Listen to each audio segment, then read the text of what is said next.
जय हिंद बच्चों, good evening, नमस्ते, आदाब, सत श्री अकाल। कैसे हैं सभी आप?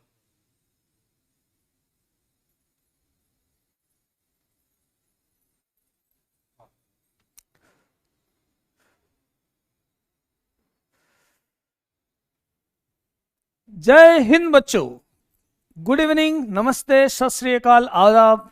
कैसे हैं सभी आप? क्या हालचाल है? सबसे पहले बेटा बता दो, आवाज क्लियर आ रही है? आवाज क्लियर आ रही है? सुनाई बराबर दे रहा है? दिखाई बराबर दे रहा है? पहले ये बराबर चेक कर लो, बराबर ये बता दो। लव यू बच्चों। तो स्वागत है सभी का इस अद्भुत प्लेटफॉर्म पर, पीडब्ल्यू के 12th प्लस जेई के लिए पहली लक्ष्य बैच बच्चों की फरमाइश पर आज से स्टार्ट होने जा रही है। पहले मैं अपना परिचय दे दूं, मेरा नाम शैलेंद्र सिंह तोमर। बेटा 92 से मैं जेई के बच्चों को पढ़ा रहा हूं और कई बच्चे सिलेक्ट हुए हैं। हर साल जो बच्चे मेहनत करते हैं वो सिलेक्ट होते हैं, सिंपल सी बात है। केवल हमारे पढ़ाने से कुछ नहीं होता, बच्चों की मेहनत ज्यादा मायने रखती है। पर हाँ, गाइड हम पूरा आपको करेंगे, ये बात पक्की है। तो इस बैच की चर्चा करने के पहले कुछ बातें हम कर लें पहले कि क्या आपको स्ट्रेटेजी बनाना है पढ़ने के लिए, इसकी जरा पहले हम बात करेंगे, है ना। क्या तरीका रहेगा, आप किस तरह से स्टडी करेंगे, क्या आपकी क्यूरीज हैं, क्या क्या क्वेश्चन आपके बनने वाले हैं, वो सारी चीजें हम थोड़ी देर बात करते हैं, फिर हम क्लास स्टार्ट करेंगे। प्रणाम बेटा, प्रणाम। तो सबसे पहले तो बेटा 11th में पढ़ाई नहीं करी, 11th बर्बाद हो गया। पहला क्वेश्चन बच्चों का ये कि सर क्या हम इस बैच को ज्वाइन करके और जेई क्लियर कर सकते हैं क्या? तो मैं बोल रहा हूं 100% क्लियर कर सकते हैं। कई बच्चे ऐसे हैं जिन्होंने 12th में शुरू से स्टडी करना चालू करी, सीरियसली स्टडी की, तो बिल्कुल उन्होंने क्या किया, पहले ही अटेम्प्ट में जेई क्रैक कर लिया। तो 11th में यदि आपने नहीं पढ़ा है या कम पढ़ा है तो भी कोई बात नहीं।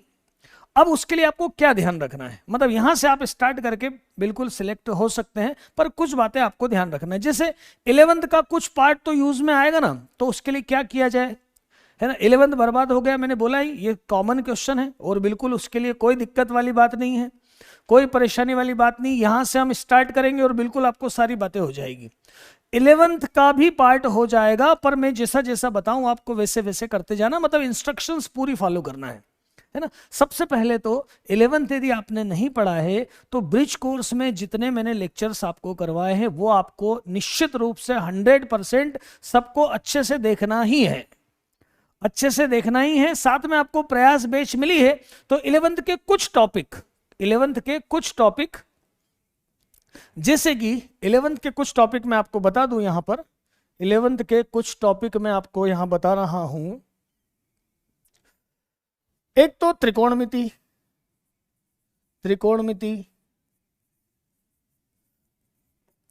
एक ज्यामिति, निर्देशांक ज्यामिति।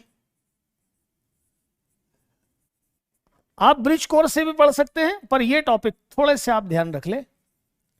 वर्ग समीकरण, अनुक्रम तथा श्रेणी, मतलब sequence and series, quadratic equation, trigonometry, coordinate geometry, अनुक्रम तथा श्रेणी।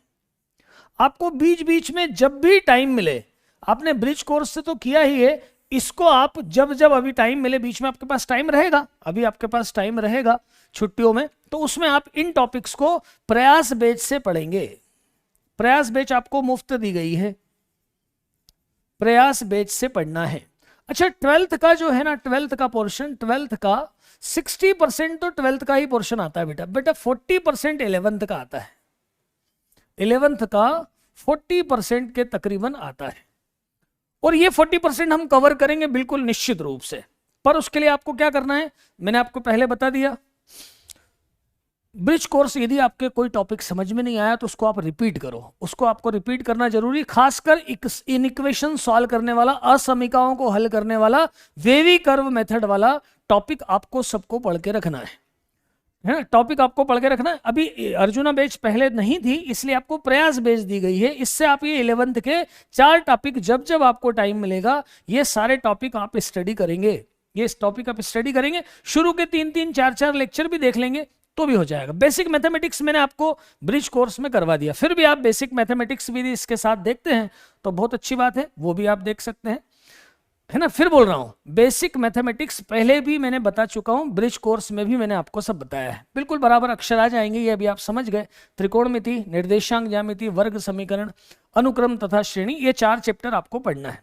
अच्छा, अब इसके बाद करना क्या है, आपको बेटा डेली लाइव क्लास बिल्कुल अटेंड करना है। कोशिश ये करना है कि लाइव क्लास ही अटेंड करो, ताकि यहीं पे इंटरेक्शन भी होगा, आप क्वेश्चन भी पूछ पाएंगे, है ना। लाइव क्लास अटेंड करो, कोशिश करना रिकॉर्डिंग अटेंड नहीं करो, है ना। रिकॉर्ड नहीं देख पाओ, किसी दिन मजबूरी ही है, कुछ कारण ही है, तो आप भली रिकॉर्डेड क्लास देख सकते हो, लेकिन आपको रोज लाइव क्लास अटेंड करना है।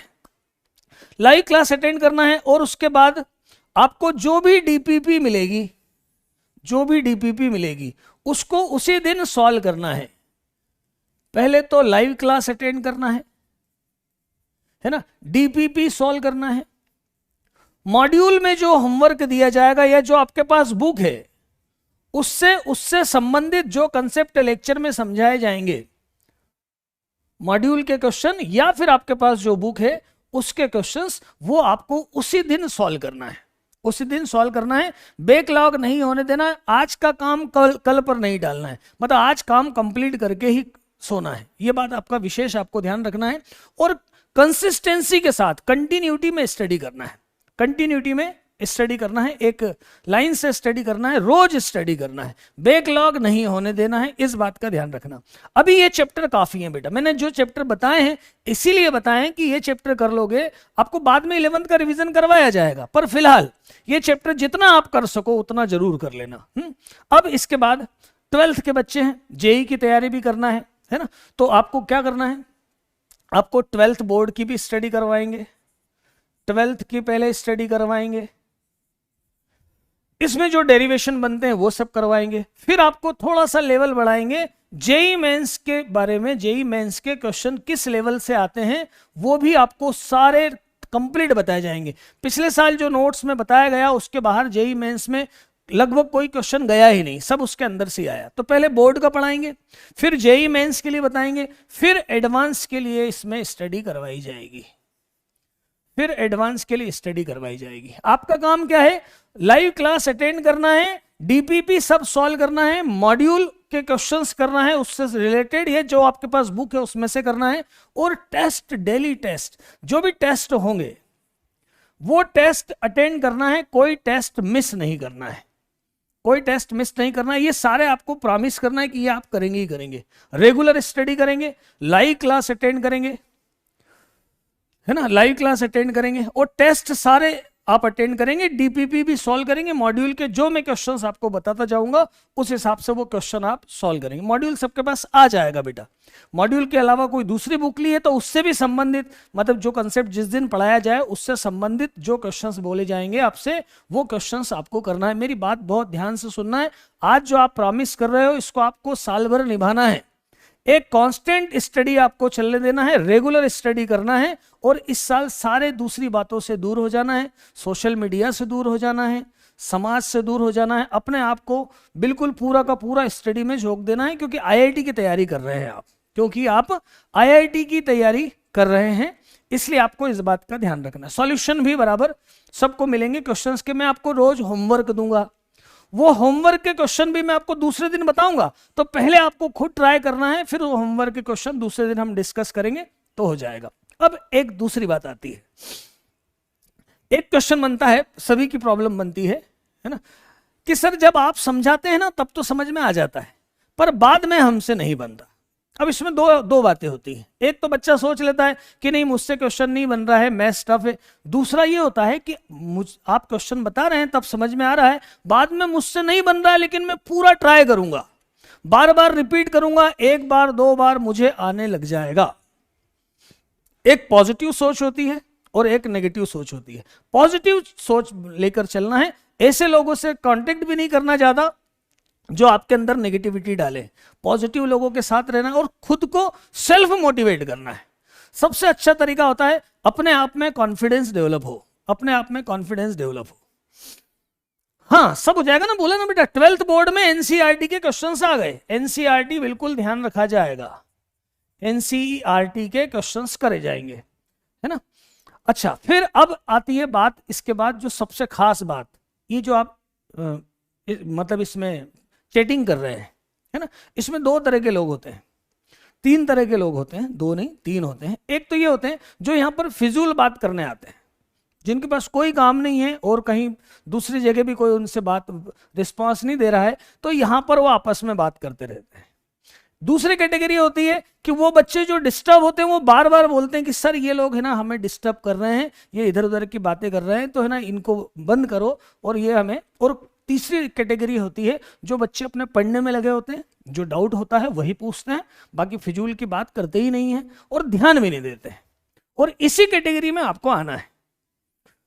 स्पैमिंग करने वालों पे ध्यान नहीं देना है ना, अपने डाउट्स पूछना है। अच्छा, डाउट में ऐसा एक और बात ध्यान रखो, आपको पूरा क्वेश्चन बता दिया और आप केवल बोलो सर समझ में नहीं आया, काम नहीं चलेगा। आप इस पर्टिकुलर स्टेप बताओ कि सर यहाँ पे समझ में नहीं आया, यहाँ पे क्या होगा, ऐसा बिल्कुल स्टेप में बताओ। रिपीट पूरा नहीं बोलेंगे, बीच बीच में बताएंगे। आप बोलेंगे पूरा रिपीट, वैसे भी मैं हर चीज 2 बार समझाऊंगा, अच्छे से बताया जाएगा और आप बराबर उसको रिपीट फिर भी करना है तो बाद में आप उसको फिर से रिपीट कर सकते हैं, बाद में आप उसको रिपीट कर सकते हैं। अब इसके बाद एक ये बात हो गई, और कोई क्वेश्चन बच्चे पूछ रहे थे नोट्स की बात, है ना, नोट्स की बात।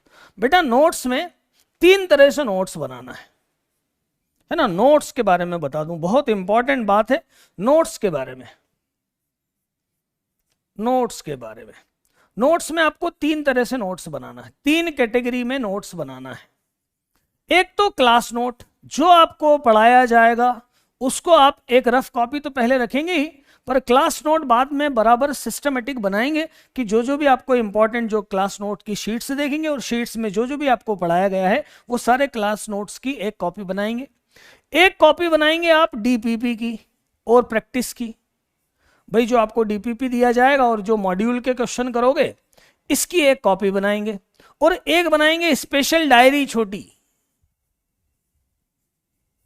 इसमें क्या होगा, इसमें जो इंपॉर्टेंट क्लू है जो याद नहीं रहते वो आपको अलग से नोट करके जाना है। मैं बताता भी जाऊंगा कि बेटा ये डायरी में नोट कर लो, ये आपकी बिल्कुल कुंजी वाली बात होगी, मतलब एग्जाम टाइम पे आप इसी में सब कुछ देख सकते हैं। तो 3 आपको कॉपी बनाना है, 3 कॉपी बनाना है, एक क्लास नोट्स के लिए, एक आपको डीपीपी और मॉड्यूल, और एक आपका डायरी। बेटा जो भी आपको, मैं एक और बात आ रही थी कि जेई एडवांस की तैयारी होगी, कि हाँ बेटा जेई एडवांस तक की तैयारी होगी, है ना।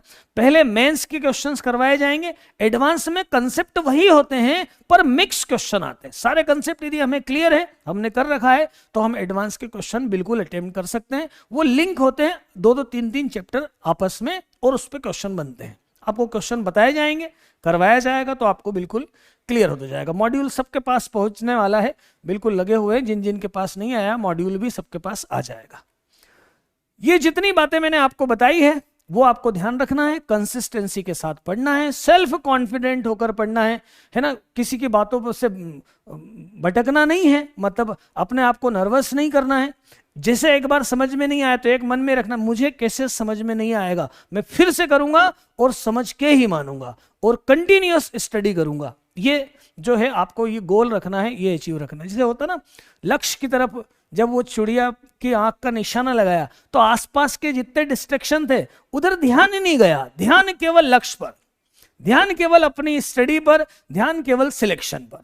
तो इधर उधर की बातों पर ध्यान नहीं देना है, बहुत अच्छे से स्टडी करना है। जो बच्चे बिल्कुल कंसिस्टेंसी के साथ पढ़ते हैं, जो फिजूल बातों में नहीं रहते हैं, जो क्वेश्चन समझते हैं, नहीं समझ में आता है तो बार बार कोशिश करते हैं, समझते हैं, वो निश्चित रूप से सिलेक्ट होते हैं। वही बच्चे सिलेक्ट होते हैं। परसेंटेज जैसा चाहें आप वो परसेंट बना सकते हैं, ये आपके ऊपर डिपेंड करेगा। यहां पर आपको सब कुछ बताया जाएगा। तो बेटा ये बेसिक बातें आप सबको ध्यान रखना है, बिल्कुल क्लियर है। प्रॉमिस करो सर हम इन बातों का ध्यान रखेंगे, और एक बार दिल वगैरह या आग वगैरह लगा दो, भेज दो एक बार कि प्रॉमिस करते हैं सर हम इस साल जो है हम बहुत अच्छे से स्टडी करने वाले हैं, पूरे जोश के साथ, पूरे होश के साथ रेगुलर स्टडी करेंगे, बिल्कुल भी इधर उधर मिस नहीं करेंगे, पूरा टाइम स्टडी में देंगे, पूरा टाइम स्टडी में देंगे। ये मेरे से सब जने प्रॉमिस करो। तो बिल्कुल आप टॉप भी कर सकते हो, सब कुछ कर सकते हो।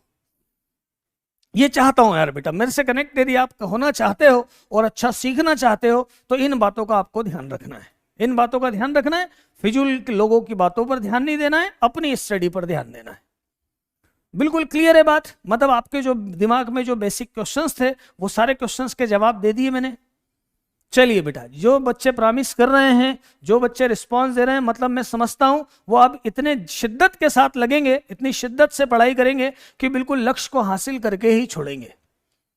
पूरा टाइम केवल स्टडी। बेटा ये कैरियर ईयर है, 12th ईयर मतलब कैरियर ईयर है ना। बीच बीच में ब्रेक भी लेना, लेकिन ब्रेक में भी फिजूल कामों में नहीं लगना है ना। जब जिस समय स्टडी करना है 100% स्टडी करना है। चलो वेरी गुड वेरी गुड, बड़ा सुकून मिल रहा है मुझे, आप सब ये प्रॉमिस कर रहे हैं और इसी तरह से यदि स्टडी करेंगे तो आप मान के चलो आपको हर एंगल से समझाऊंगा, मैं पूरी बातें समझाऊंगा, जरा सा भी आपको मिस नहीं होने दूंगा, सारी चीजें क्लियर होती चलेगी। ये पक्का मेरी तरफ से भी प्रॉमिस कि आपके साथ साथ चलूंगा, जैसा जैसा आप बताएंगे, जहां जहां आपको डाउट आएगी वो डाउट भी। अच्छा सुनो, फिर जैसा मैं पढ़ाऊंगा, जैसा जैसा मैं बताऊंगा उसको बिल्कुल फॉलो करना है, अपना गणित नहीं लगाना है। मैंने बोला कि बेटा ये चैप्टर में पहले ये पढ़ो तो वही पढ़ना है। उस समय जब मैं डिटर्मिनेंट की बात करूं तब है ना कोई वेक्टर का क्वेश्चन नहीं पूछना, जिस समय जो चले उसको 100% करना है। ठीक बात है? चलिए वेरी गुड वेरी गुड, बहुत बढ़िया। हाँ बिल्कुल, मतलब और सबको रैंक 1 के लिए ही ट्राई करना है। आप ऐसा सोचते क्यों हो? आप अपना 100% दो, दैट्स ऑल। आप अपनी तरफ से पूरी कोशिश करो। ठीक बात है, ये बेसिक बातें क्लास शुरू होने के पहले मैंने थोड़ा सा आपसे ये डिस्कशन किया है ना। ये आपका टाइम वेस्ट नहीं किया है, पर थोड़ा सा आपके लिए मोटिवेशन जरूरी था, इतनी बातें जरूरी थी, ये मैंने बताई है। आज जो हमने चैप्टर स्टार्ट किया है ना, चैप्टर स्टार्ट कर रहे हैं वो भी बड़ा आसान चैप्टर स्टार्ट कर रहे हैं। आसान चैप्टर इसलिए स्टार्ट कर रहे हैं कि जैसे रिलेशन फंक्शन या कोई हार्ड चैप्टर स्टार्ट कर देते ना तो आपको शुरू में लिंक बनाने में थोड़ा सा प्रॉब्लम आती है। ब्रिज कोर्स तो फिर भी हार्ड था, बिल्कुल आसान चैप्टर से स्टार्ट कर रहे हैं। डिटर्मिनेंट और मैट्रिक्स दो ऐसे चैप्टर हैं जो किसी दूसरे चैप्टर पे डिपेंड नहीं करते है ना, अपने आप, मतलब अपने आप में कंप्लीट चैप्टर है। और उसमें भी डिटर्मिनेंट पहले आता है। एक्चुअली क्या है, आपकी बुक में तो मैट्रिसेस पहले दिया है, लेकिन बेटा मैट्रिसेस में डिटर्मिनेंट की जरूरत पड़ती है ना। इसलिए जो सभी टीचर्स ने मिलकर जो प्रोग्राम बनाया है उसमें पहले आपको डिटर्मिनेंट की स्टडी करवाएंगे कि डिटर्मिनेंट है क्या। फिर इसी में आज अपन उप सारणिक और सहखंड के बारे में पढ़ेंगे, और हो सका तो सारणिकों के प्रगुण पर भी चर्चा करेंगे। तो शुरू करें बेटा एक बार। यस सर, स्टार्ट किया जाए, लक्ष्य बैच का शुभारंभ किया जाए, मतलब स्टडी स्टार्ट की जाए। सब लोग रेडी हैं? कॉपी ले लो, पेन ले लो। अब कॉपी पेन लेकर बैठेंगे और बराबर साथ साथ में जैसा जैसा मैं बताऊं जो जरूरी हो वो लिखते भी जाएंगे और क्वेश्चन बोलूं वो सॉल्व भी करते जाएंगे। ठीक है, चलो बेटा स्टार्ट करते हैं इसी बात पर। सारणिक क्या है ना, सारणिक क्या है, सारणिक क्या है? देखो वैसे तो सारणिक में आपको सीधे सीधे भी बता सकता हूं, लेकिन मैं ये सोच रहा हूं कि शायद कुछ बच्चे अच्छे से लॉजिक लगाना चाहें तो उनके लिए मैं 2-3 छोटी छोटी बातें बताता हूं, फिर मैं सीधे सीधे डिटर्मिनेंट की बात तो करूंगा ही, है ना। देखो बेटा युगपत समीकरण आपने सुने होंगे, साइमल्टेनियस इक्वेशन ऐसी होती थी ना, a1x + b1y = c1, ऐसे युगपत समीकरण होते थे ना। इनको अपन एक क्रॉस मल्टीप्लिकेशन मेथड से, तिर्यक गुणन विधि से इसको सॉल्व करते थे। ऐसा x/y/ इस तरह से कुछ सॉल्व करते थे, है ना, सॉल्व करते थे। और आपने एक और एक्सरसाइज पढ़ी थी 10th में जिसमें चक्री क्रम में चीजें लिखी होती थी। चक्री क्रम बोले तो ऐसा, चक्री क्रम बोले तो 1 2 3, है ना। इधर से लेता हूं 1 2 3, तो 1 के बाद 2, 2 के बाद 3, 3 के बाद 1, चक्कर में आया, साइकिल में आया। 1 के बाद 2, 2 के बाद 3, 3 के बाद 1, साइक्लिक, ऐसा ही। अच्छा इससे अपोजिट गए तो 1 3 2, देखो 1 2 3 2 3 1 3 1 2, ये साइकिल 1 2 3 2 3 1 3 1 2, ये एक साइकिल है ना। और इससे अपोजिट साइकिल कैसी बन जाएगी? 2 1 3, मतलब ये आगे पीछे हो जाए तो साइक्लिक नहीं रहेगा। ऐसे ही ABC, इसके ऊपर कुछ क्वेश्चंस भी थे साइक्लिक ऑर्डर पर, है ना। अब एक साइक्लिक ऑर्डर में एक एबीसी को लिया, एक मैंने 1 2 3 को लिया। अब जरा ध्यान से सुनना मेरी बात, मैं आपको डिटर्मिनेंट का बिल्कुल बेस बता रहा हूं कि सारणिक है क्या चीज, सारणिक आया कहां से, है ना। सारणिक आया कहां से, सारणिक क्या चीज है, हम ये देख रहे हैं ना। इसको थोड़ा सा और क्लियर लिख दूं क्या मैं, साइक्लिक ऑर्डर 2 1 2 3, ये साइकिल बनाओगे तो 1 2 3 के बाद फिर 1 आ जाएगा। ऐसा ही ए बी और सी, ये भी साइकिल, ए के बाद बी, बी के बाद सी, सी के बाद फिर ए आ जाएगा, है ना। चक्री, ये चक्री क्रम है। और यदि मैंने ऐसा लिखा 1 3 2, अब ये चक्री क्रम नहीं है, क्योंकि 1 के बाद क्या आ गया, 3 आ गया। 1 2 3 2 3 1, साइकिल जो होती है ना, साइकिल के हिसाब से। ध्यान से सुनो, अब जो है ना चैटिंग बंद कर दो और ध्यान से समझना शुरू कर दो। तो ये है साइक्लिक ऑर्डर। अब सुनो, ये लिखा है a1 b2 minus a2 b1, ये लिखा है a1 b2 minus a2 b1। पहले a1 b2, 1 के बाद 2 साइक्लिक है, 2 1 अपोजिट है तो माइनस लगा हुआ है। इसको इन शॉर्ट मैथमेटिशियंस ने एक तरीका निकाला बहुत प्यारा। क्या तरीका निकाला कि इसको आप ऐसे दो यहां पर, इसको आप क्या करो, दो यहां पर ऐसे डंडे खींचो पैरेलल लाइन, और यहां लिख दो a1 a2 और b1 b2। इसको इस तरह से लिखा है, इसको, इसी एक्सप्रेशन को इस वे में लिखा है ना। मतलब इसको हम ऐसा लिख सकते हैं तो कैलकुलेशन सरल हो जाएगा। मतलब एक तरह से सारणिक क्या है, किसी व्यंजक का हल है। क्या है, किसी व्यंजक का हल है, मतलब एक तरह का कैलकुलेशन है बेटा। सारणिक क्या है, कैलकुलेशन है। युगपत समीकरण के लिए काम में आया था, फिर और भी इसकी प्रॉपर्टी सामने आई, तो बहुत सारी जगह यूज होता है कैलकुलेशन के अंदर। कैलकुलेशन के अंदर क्या लिखा है, देखो a1 b2 minus a2 b1, एक डिटर्मिनेंट में लिखा है, इसको बोलेंगे सारणिक या determinant a1 a2 b1 b2। हमें अपोजिट उल्टा सॉल्व करना पड़ेगा। हमें क्या करना पड़ेगा, अपोजिट सॉल्व करना पड़ेगा। अपोजिट सॉल्व करने के लिए क्या करेंगे, देखो जरा, सॉल्व करने के लिए क्या करेंगे, देखो जरा, आप क्या करेंगे, इसको इधर अपने, हमारे पास तो ये दिया रहेगा, इसको मैंने बताया ऐसा लिखा है। इसको कैसे सॉल्व करना है, तो पहले इधर से लेंगे लेफ्ट टू राइट डायगोनल, इधर मल्टीप्लाई करेंगे a1 b2 और फिर इधर मल्टीप्लाई करेंगे, मतलब नीचे से ऊपर, नीचे से ऊपर, लेफ्ट टू राइट, लेकिन नीचे पहले ऊपर से नीचे, लेफ्ट टू राइट ही चलना है। तो ये कितना हो जाएगा, a2 b1। अब मल्टीप्लाई है यार, आगे पीछे लिख सकते हैं। तो ये एक 2/2 के डिटर्मिनेंट का तरीका हुआ। जैसे कोई एक डिटर्मिनेंट दिया है 2 1 माइनस 1 3, तो इसको कैसे सॉल्व करेंगे, इसको कैसे सॉल्व करेंगे, तो इसको सॉल्व करेंगे 2 इंटू 3 माइनस 1 इंटू 1। अब ये आगे पीछे का मत सोचना है ना। तो ये कितना हुआ, 6 + 1 = 7। ये एक 2/2 का डिटर्मिनेंट। अब डिटर्मिनेंट में क्या आया, डिटर्मिनेंट में क्या आया, ऐसे लाइन से लिखा है, लाइन से लिखा है। तो क्या करेंगे, वो बात भी बता रहा हूं, अभी उस बात की भी बात करता हूं। तो जो लाइन लिखी हुई है ना, मैं यहां पर लिख देता हूं, चलो यहां पर लिख देता हूं, ऐसा है बेटा। ये एक डिटर्मिनेंट लिखा है ना, a1 a2 b1 और b2। तो जो हॉरिजॉन्टल लाइन है, क्षैतिज रेखाएं हैं, उनको बोलेंगे पंक्ति। पंक्ति मतलब रो, ये रो 1 और ये पंक्ति 2, रो 2। और जो वर्टिकल लाइन है, मतलब ऊर्ध्वाधर रेखाएं हैं, इनको बोलेंगे स्तंभ, इनको बोलेंगे स्तंभ या column. Column 1, column 2। Horizontal line पंक्तियां, वर्टिकल मतलब ऊर्ध्वाधर रेखाएं स्तंभ। 2/2 का मतलब इसका ऑर्डर है 2। इसकी कोटि कितनी है, कोटि कितनी है, ऑर्डर क्या है इसका, तो इसका ऑर्डर जो है वो 2 है। इसका जो ऑर्डर है वो 2 है।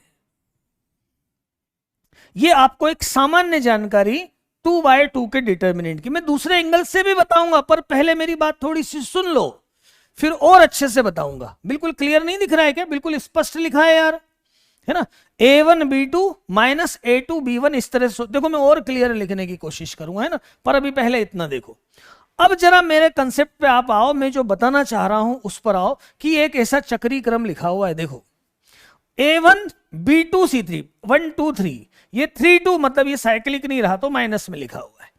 3 2 3 1 3 1 मतलब चक्री क्रम, 2 के बाद 3 3 के बाद 1, ये 1 3 तो ये माइनस में लिखा हुआ है। फिर देखो 3 1 2 1 2 तो चक्री क्रम में, 2 1 अपोजिट हो गया तो माइनस में लिखा हुआ है।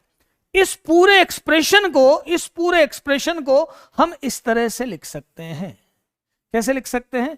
A1 A2 A3 B1 B2 B3 C1 C2 C3, ऐसा लिख सकते हैं। दूसरे एंगल से भी बताऊंगा, पर पहले थोड़ा सा समझ, अभी थोड़ी देर रुको, थोड़ा सुनो, है ना, थोड़ा सा राइटिंग देखो, ज्यादा बड़ा अक्षर लिखूंगा ना तो एक्सप्रेशन पूरा ऐसा आपको सलंग नहीं आ पाएगा। तरीके से लिख रहा हूं मैं, बिल्कुल से बराबर लिख रहा हूं, आप ध्यान से लिखो, है ना। A2 के आगे, हाँ अब सुनो, यहां पर बता रहा हूं मैं। अब हमें इसकी वैल्यू ये है, A2 के आगे यहां पे प्लस ही है बेटा, है ना। फिर बोल रहा हूं, अपना मत चलने दो, मेरी बात सुनो, मेरी बात सुनो, ये यहां पर प्लस ही है। अब मेरी बात पूरी सुन लोगे तो समझ में आ जाएगा, सुन लोगे तो समझ में आ जाएगा। क्या लिखा है? A1 B2 C3 B3 C, मतलब ये 1 2 3 2 3 1 3 1 2 चक्री क्रम में लिखा हुआ है। इसको इस तरह से लिख सकते हैं। अब इसको मैं अपोजिट सॉल्व करके बताता हूं, अपोजिट में सॉल्व करके बताता हूं, देखना जरा, सॉल्व करके बताता हूं। ये बेटा प्लस ही आएगा, ध्यान रखना है। देखो उसके लिए मैंने क्या लिया, एक किसी भी पंक्ति को ले लिया ऊपर वाली, A1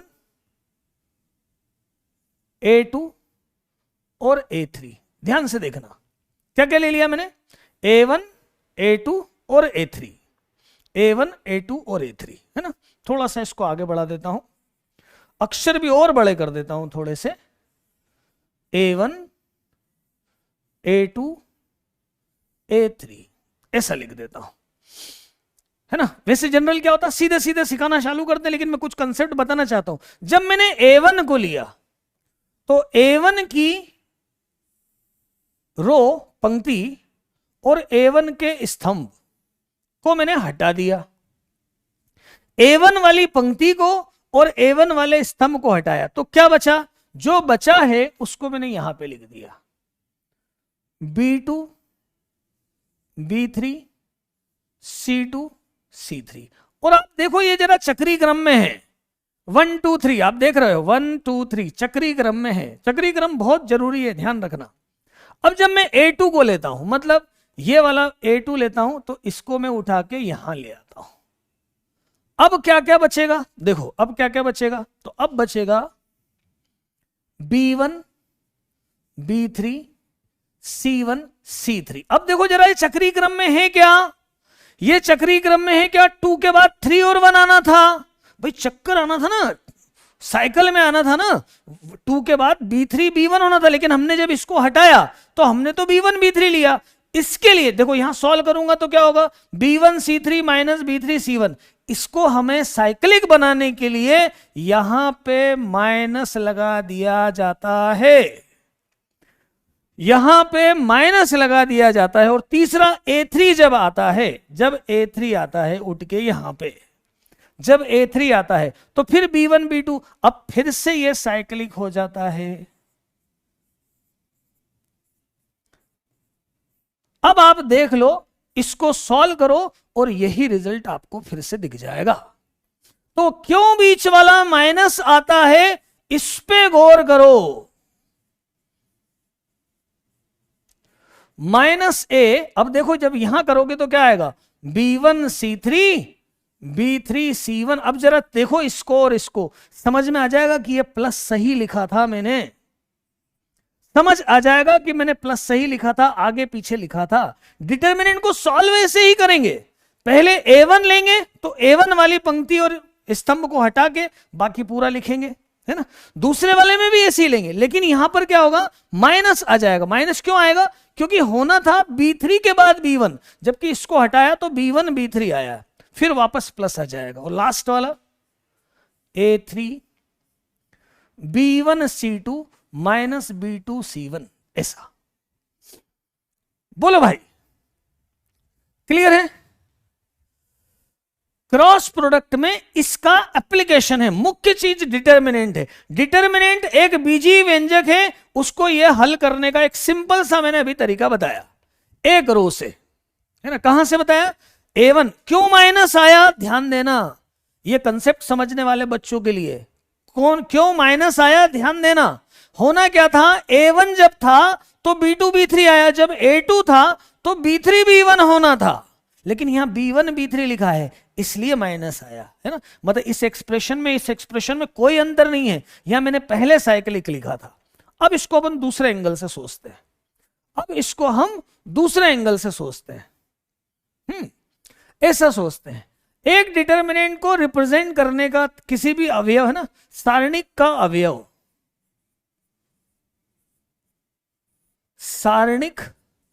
अवयव बताने का तरीका है AIJ। क्या बताने का तरीका है? AIJ। आई मतलब रो, पंक्ति की संख्या, कौन से नंबर की पंक्ति है, रो नंबर। और J मतलब क्या है, तो कॉलम नंबर, स्तंभ की संख्या। क्या है? Column number. AIJ, जैसे कि एक मैंने यहां अब डिटर्मिनेंट शुरू करता हूं। डिटर्मिनेंट एक तरह का एक्सप्रेशन है, ये बात बता चुका मैं। एक 2/2 का डिटर्मिनेंट लिखना चाहता हूं मैं, तो ये 2/2 के डिटर्मिनेंट में 4 चीजें आएगी भाई, स्क्वायर में ही होगा। सारणिक में हमेशा पंक्ति और स्तंभ बराबर बराबर होंगे, है ना। सारणिक में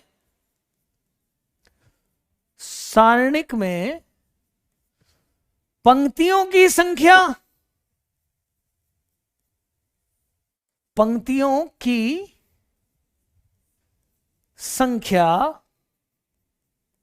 बराबर स्तंभों की संख्या, अलग अलग नहीं होगा, की संख्या दोनों की कैसी होगी बेटा? बराबर बराबर होगी। अब जैसे 2/2 का डिटर्मिनेंट है, 2/2 का डिटर्मिनेंट है, तो पहला वाला ये एलिमेंट क्या आएगा? ये एलिमेंट है पहली पंक्ति। देखो यहां पर रो 1 है, पहली पंक्ति है, दूसरी पंक्ति है। यहां पर पहला कॉलम है, दूसरा कॉलम है। तो ये वाला जो एलिमेंट है ये कहलाएगा A11। क्या कहलाएगा? ये जो एलिमेंट है ये कहलाएगा A11, पहली पंक्ति पहला स्तंभ। ये वाला कहलाएगा A12, पहली पंक्ति दूसरा स्तंभ। फिर ये कहलाएगा A21, दूसरी पंक्ति पहला स्तंभ। और ये कहलाएगा A22, मतलब second row second column, second row second column. ये यहां पर हम जैसे मान लो, इसको कैसे सॉल्व करेंगे? देखो डायगोनल ये वाला है। बोले डायगोनल ये भी तो है सर। बेटा परिभाषा में डायगोनल हम उसको बोलते हैं जिसमें I और J बराबर हो। मतलब विकर्ण में क्या बोलेंगे? विकर्ण का अवयव यदि AIJ है तो इसका मतलब क्या होगा? I बराबर J होगा। A11 A22 ये डायगोनल में आएंगे, ये विकर्ण में आएंगे, A11 और A22। मैं हिंदी में लिख रहा हूं यार पूरा, बच्चे क्या मतलब यही तो प्रॉब्लम आती है, पूरा वाला बता रहा हूं, है ना। क्या है, आप मैट्रिक्स अभी बोलना ही नहीं है, मैट्रिक्स की बात ही नहीं हो रही, सारणिक की बात हो रही है। सारणिक में पंक्तियों की संख्या स्तंभों की संख्या बराबर होती है, number of column number of row दोनों बराबर होते हैं, है ना। ऐसे लिखा जाता है A11 मतलब पहली पंक्ति पहला स्तंभ, पहली पंक्ति दूसरा स्तंभ, दूसरी पंक्ति पहला स्तंभ, दूसरी पंक्ति दूसरा स्तंभ। सॉल्व करने का तरीका, पहले डायगोनल का इंटू करेंगे, ये वाले विकर्ण का मुख्य विकर्ण बोलेंगे जिसको, A11 A22 minus A12 A21। आगे पीछे लिख सकते हैं, मतलब ऐसे माइनस ऐसा, इस तरह से। और 3/3 का लिखेंगे तो क्या लिखेंगे? 3/3 का लिखेंगे तो क्या लिखेंगे? A11 A12 A13 A31 क्या लिख रहा हूं, A21, A22, A23, A31, A32 और A33। इस तरह से ये वाला जो डिटर्मिनेंट है 3/3 का डिटर्मिनेंट हो जाएगा। ध्यान से समझते जाना, यदि जिनको बेसिक आता है तो वो ध्यान से देखना। आप तो ऐसा बोल देखो कि इस तरह से लिखा हुआ एक रो और कॉलम में एक अरेंजमेंट बनाई गई जिसमें पंक्तियां और स्तंभ दोनों बराबर बराबर है, तो उसको हमने नाम दिया सारणिक। वो 2 ऑर्डर का भी हो सकता है, 3 का भी हो सकता है, 4 का भी हो सकता है। आपके कोर्स में क्या है, आपके कोर्स में 3/3 तक ही है। साइक्लिक ऑर्डर एक बार और देख लो, साइक्लिक ऑर्डर जो समझना चाह रहे हो तो 1 देखो ना, 1 2 देखो, आप जैसे अपन मान लो इसको लेते हैं तो ये कितना आएगा 2 3 और 2 3। जब मैं इसको लेता हूं तो ये क्या आएगा 1 3 आएगा। जबकि क्या होना चाहिए, इसके साथ इन दोनों को लिखना है ना, तो इसके साथ इसके बाद इसको लिखना। लेकिन हम कैसा लिख रहे हैं, इसको सॉल्व कैसे कर रहे हैं कि जब मैंने लिया A11 लिया तो क्या किया, ये वाली पंक्ति और ये वाले स्तंभ को हटाया, है ना, तो क्या बना A22, A23, A32 और A33। सेकंड वाला माइनस में आएगा। माइनस में क्यों आएगा, क्योंकि इसके बाद इस A23 A21 नहीं लिखेंगे हम, यही वाले ऐसा ही लिखेंगे सीधा, तो इसको हम माइनस कंसीडर करके करेंगे। अब माइनस का कंफ्यूजन अभी दूर करता हूं बेटा मैं, रुक जा जरा सा, है ना, तो दूर करके करता हूं। ए कितना आएगा, इसको यहां पे ले जाओ, इसको उठा के यहां ले जाओ, तो क्या क्या बनेगा A21, A23, A31 और A33 ऐसा। तीसरा वाला फिर क्या लेंगे A13, A13 फिर साइक्लिक हो जाएगा, मतलब इसको उठा के यहां ले गए, ये ले गए, तो अब क्या हो जाएगा A21, A22, A31 और A32 ऐसा हो गया। अब हुआ क्या है कि हमने पहली वाली पंक्ति से इस सारणिक को हल किया है। कहां से सॉल्व किया है, कौन कंफ्यूज कर रहा है बेटा, बिल्कुल सीधा सीधा लिखा हुआ है यार। पहला वाला लिया A11, रो और कॉलम हटा, जो बचे वो लिख दे। फिर A12 ले, रो और कॉलम हटा, फिर जो बचे वो लिख दे। सेकंड वाला आप ऐसे याद रख लो, यदि आपको साइक्लिक वगैरह याद नहीं रखना है तो प्लस माइनस प्लस ऐसा याद रख ले, क्योंकि मुझे मालूम है बाद में कुछ बच्चे यहीं पर ही आ जाते हैं कि जहां मैंने थोड़ा सा टेक्निकल समझाने की कोशिश करी तो समझने वाले समझ जाते हैं, लेकिन जो नहीं समझ पा रहे हैं वो सीधा सीधा देख लो। सेकंड वाला माइनस लेना है, फिर A13, है ना। अब ये माइनस प्लस का कंफ्यूजन मैं आपका दूर कर देता हूं, माइनस प्लस का कंफ्यूजन मैं आपका दूर कर देता हूं, क्योंकि जरूरी नहीं है कि मैं पहली पंक्ति से ही सारणिक को हल करूं। मैं यार दूसरी पंक्ति से भी सारणिक को हल कर सकता हूं, तीसरी पंक्ति से भी हल कर सकता हूं, मैं स्तंभ से भी हल कर सकता हूं।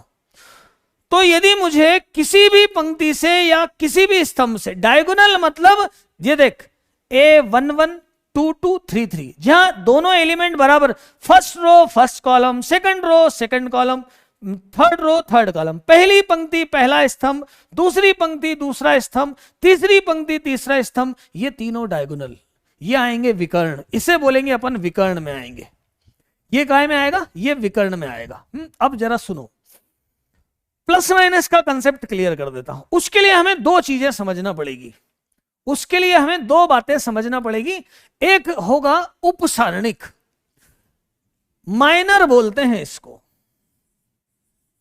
उपसारणिक की बात करूं, उपसारणिक मतलब किसी भी अवयव का यदि आपको उपसारणिक लेना है, किसी भी एलिमेंट का यदि आपको माइनर लेना है, तो उस एलिमेंट की, उस अवयव की पंक्ति और स्तंभ को हटा दो, पंक्ति और स्तंभ को हटा दो, जो बचेगा उसका सारणिक उपसारणिक होगा, उसका सारणिक इससे सब समझा दूंगा मैं।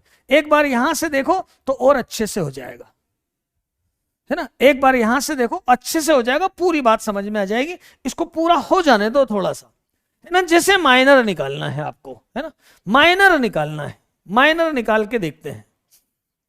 माइनर की चर्चा करता हूं बेटा, उप सारणिक की चर्चा करता हूं।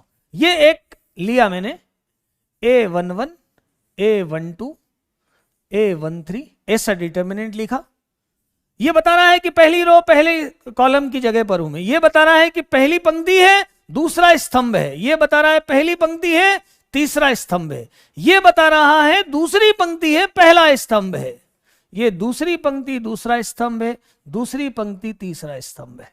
ये है आपका A31, A32 और A33। अब इसमें माइनर निकालना है। हर अवयव का अपना एक क्या है, माइनर। सब बता रहा हूं, कॉलम से, रो से, सबसे बता रहा हूं। थोड़ी सी देर रुक जाओ, थोड़ी सी देर रुक जाओ, हो जाएगा काम। देखो, जैसे मैंने पहले वाले एलिमेंट का माइनर निकालना है, उप सारणिक निकालना, तो मैं इसको ऐसा लिखूंगा M11।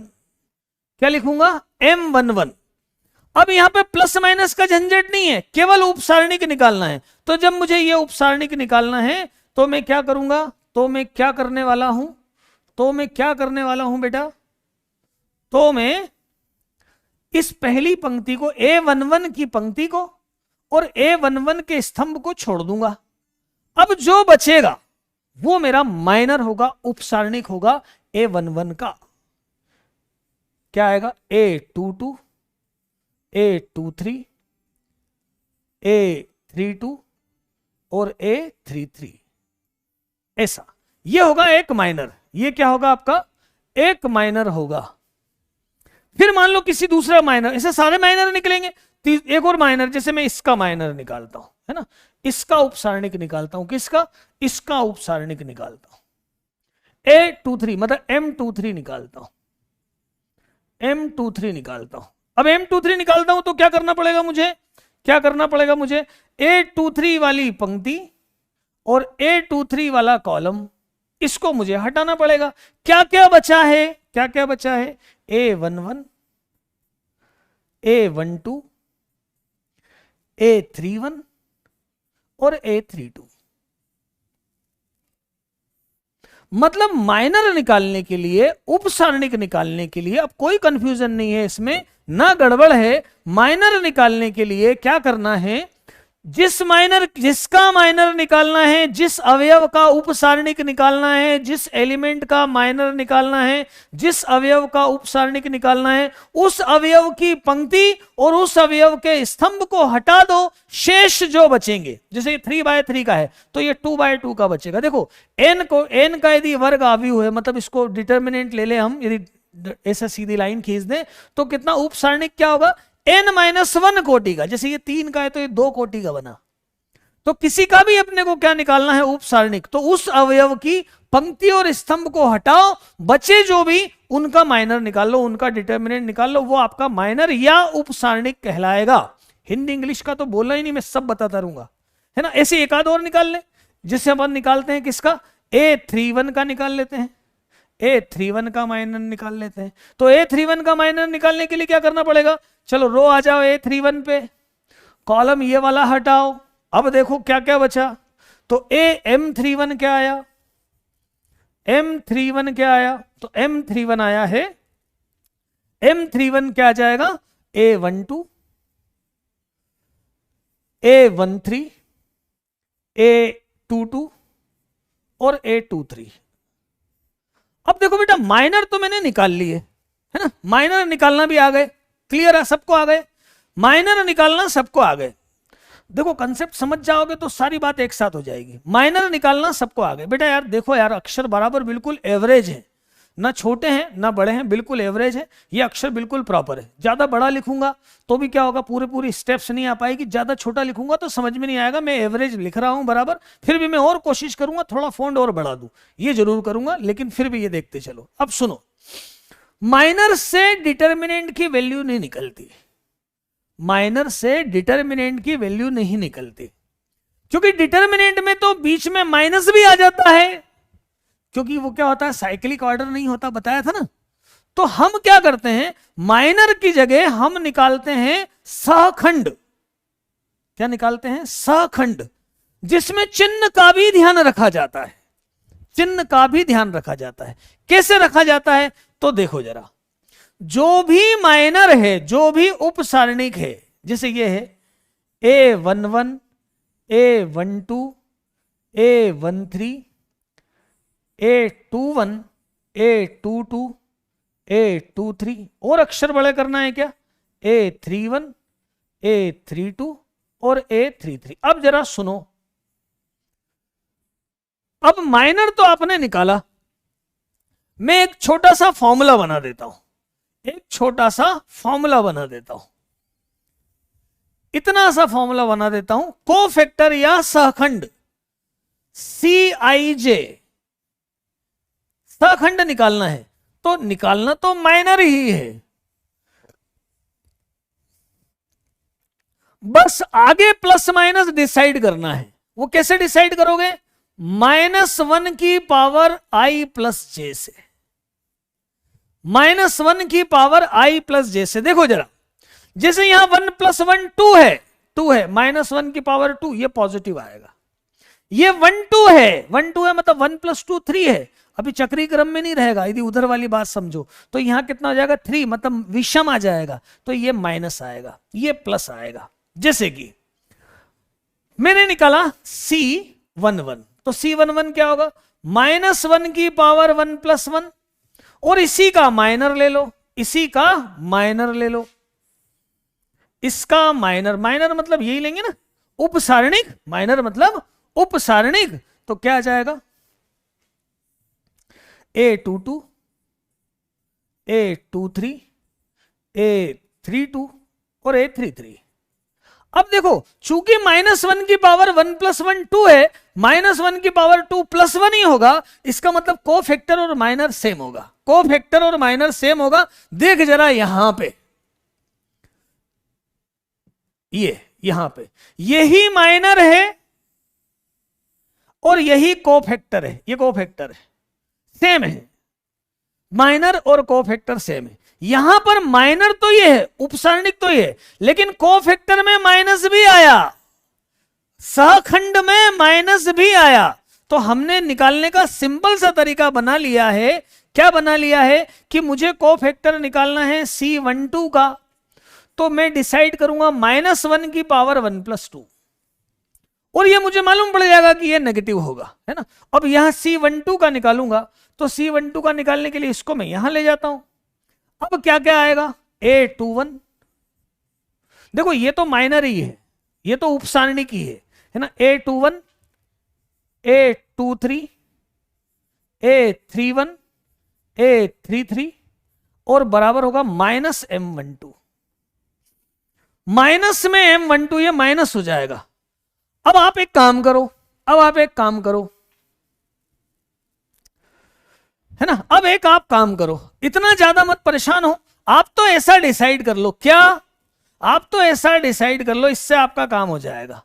आपको डिटर्मिनेंट बनाना है ना, तो माइनर में प्लस फिर माइनस फिर प्लस हो जाएगा, फिर माइनस फिर प्लस फिर माइनस हो जाएगा, फिर यहां पर प्लस माइनस और प्लस हो जाएगा। अब यहां से चेक करो, A11 कैसा होगा, A11 कैसा होगा, तो माइनर और कोफैक्टर दोनों एक जैसा होगा, प्लस ही होगा। A12 कैसा होगा, तो ये माइनस होगा। A13 कैसा होगा, 1 + 3 4, ये प्लस होगा। A21 कैसा होगा, माइनस होगा। A22 कैसा होगा, प्लस होगा। A23 कैसा होगा, माइनस होगा। A31 कैसा होगा, प्लस होगा, माइनस होगा, प्लस होगा। तो कोफैक्टर और माइनर दोनों में डिफरेंस आपको समझ में आया या नहीं आया, ये बताओ। और क्यों किया है -1 की पावर i + j, ये समझ में आया कि नहीं आया है ना, ध्यान से बताओ, बताओ यार, बताओ भाई, ये बात समझ में आई है नहीं आई है, मतलब मन में कंफ्यूजन नहीं रहना चाहिए। देखो इसमें कोई जरूरी नहीं, आप ये कोफैक्टर माइनर सीधे भी याद रख लोगे तो चलेगा। जैसे आपको माइनर के बारे में ऐसा बताया, बोले माइनर निकालना है तो आप रो और कॉलम को हटा दो, जो निकालोगे वो माइनर होगा, उपसारणिक होगा, आपने समझ लिया। बोले एडजॉइंट निकालना है तो वही माइनर लो, लेकिन आगे किसका मल्टीप्लाई कर दो, -1 की पावर i + j। मैंने आपको ये बताया कि ऐसा क्यों, मैंने आपको ये बताया कि ऐसा क्यों।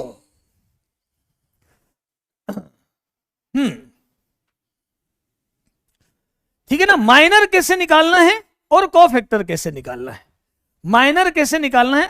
अब सुनो, कोफैक्टर निकल गए, कोफैक्टर निकल गए, कोफैक्टर और माइनर में इतना ही डिफरेंस है। कोफैक्टर माइनर तो उपसारणिक तो समझ में आ गया ना यार, कि जिसका मुझे उपसारणिक निकालना है उसकी पंक्ति और उसके स्तंभ को हटा दिया, जो बाकी बचा उसको सॉल्व कर लिया, तो वो जो आया वो उसका उपसारणिक आया, है ना। अब उसमें आगे मल्टीप्लाई कर दिया -1 की पावर i प्लस जे, जैसे 1 1 मतलब पहली पंक्ति पहला स्तंभ है, तो -1 की पावर 1 + 1 कितना होता है 2, -1 की पावर 2 क्या होगा प्लस, तो यही माइनर हो जाएगा। यदि A12 है पहली पंक्ति दूसरा स्तंभ, उसका माइनर तो ये है, उपसारणिक तो ये है, कोफैक्टर सखंड उसमें माइनस का गुणा करने पे आएगा। अब सुनो सारणिक कैसे आप हल करेंगे, सारणिक आप कैसे हल करेंगे। सारणिक हल करने की अब मैं आपको मेथड बता रहा हूं, किसी भी तरह से आप सारणिक हल कर सकते हो।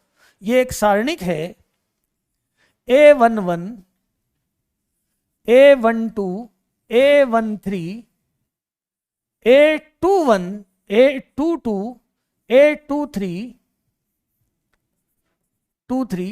A31 A32 और A33। सुन लेना, अब जरा सारणिक हल करने की मैं आपको मेथड बताने जा रहा हूं। इस सारणिक का हल ऐसा होगा, कैसा होगा देखना, समेशन AIJ और CIJ, AIJ और CIJ, I और J कितना है 1 2 और 3, बस ये डिटर्मिनेंट का हल है। बोले सर आपने ये ऐसा क्या लिख दिया, मैंने रुक जा बेटा, अब भी हल बता रहा हूं, अभी सारे डाउट क्लियर कर रहा हूं। अब आपको किस से सॉल्व करना है, रो से सॉल्व करना है, कॉलम से सॉल्व करना है, उसकी बात अपन करते हैं। जैसे मैंने इस डिटर्मिनेंट की वैल्यू, डिटर्मिनेंट को डेल्टा से मैंने रिप्रेजेंट किया, सारणिक को डेल्टा से बताया।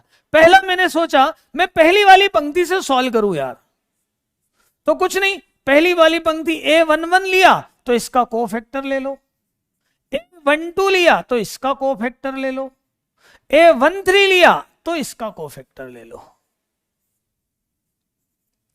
बोले हमें तो दूसरी वाली पंक्ति से सॉल्व करना, दूसरी वाली पंक्ति से सॉल्व कर लो, A21 लिया उसका कोफैक्टर ले लो, A22 लिया है उसका कोफैक्टर ले लो, A23 लिया है तो उसका कोफैक्टर ले लो। बोले एक बच्चा बोले नहीं मुझे कॉलम से सॉल्व करना है, तो मैंने कौन से कॉलम सॉल्व करना, बोले पहले वाले कॉलम से सॉल्व करना है। तो पहले कॉलम के कौन कौन से एलिमेंट है, A11 है तो कोफैक्टर उसका ले ले, सखंड निकाल ले। फिर दूसरा क्या है, A21 है तो उसका कोफैक्टर ले ले। फिर A31 है तो इसका कोफैक्टर ले लो। जैसे चाहो वैसे सॉल्व करो, किसी भी पंक्ति से या किसी भी कॉलम से आप सॉल्व कर सकते हो, है ना। देखो भाई, सखंड निकालना आपको आना चाहिए और सखंड निकालना आपको अच्छे से आ जाएगा। यदि आपने 12th में आप हो, 12th स्टैंडर्ड के बच्चे हो, यदि IIT की स्टडी कर रहे हो, तो मैं नहीं समझता कि आपको कुछ हार्ड पड़ा होगा, कोफैक्टर निकालने में कोई परेशानी आई होगी, मुझे ऐसा नहीं लगता। कोफैक्टर कैसे निकालना है ये बात समझ में आ गई होगी, ये बात समझ में आ गई होगी। मैंने बोला आपको किसी सारणी को हल करना है तो किसी भी पंक्ति या किसी भी स्तंभ से सॉल्व कर सकते हो, लेकिन जिस पंक्ति को लो उसी के सहखंडों को साथ में गुणा कर दो। जैसे मैंने पहली पंक्ति ली A11 तो A11 का कोफैक्टर, अब C11 क्या होगा, इससे निकलेगा, A11 हटेगा इससे निकलेगा, मैं सॉल्व करके भी बताऊंगा। A12 है तो इससे निकलेगा, A13 है तो A13 हटा के C13 निकलेगा। मैंने दूसरी पंक्ति ली तो A21 लिया तो उसका कोफैक्टर सखंड लूंगा, A22 का सखंड लूंगा, A23 का सखंड लूंगा। स्तंभ से लिया तो स्तंभ से भी हल कर लूंगा, स्तंभ से भी हल कर लूंगा, है ना। एक और लिखूं, चलो मैं सेकंड वाले कॉलम से करता हूं, इससे सॉल्व करता हूं, इस सेकंड वाले कॉलम से सॉल्व करता हूं बेटा, सेकंड कॉलम से सॉल्व करता हूं। सेकंड कॉलम के एलिमेंट कौन कौन से हैं, A12 है तो उसके साथ C12 लिखो। दूसरा एलिमेंट क्या है, A22 है तो उसका कोफैक्टर C22 लिखो। तीसरा क्या है, A32 है तो उसका कोफैक्टर C32 लिखो।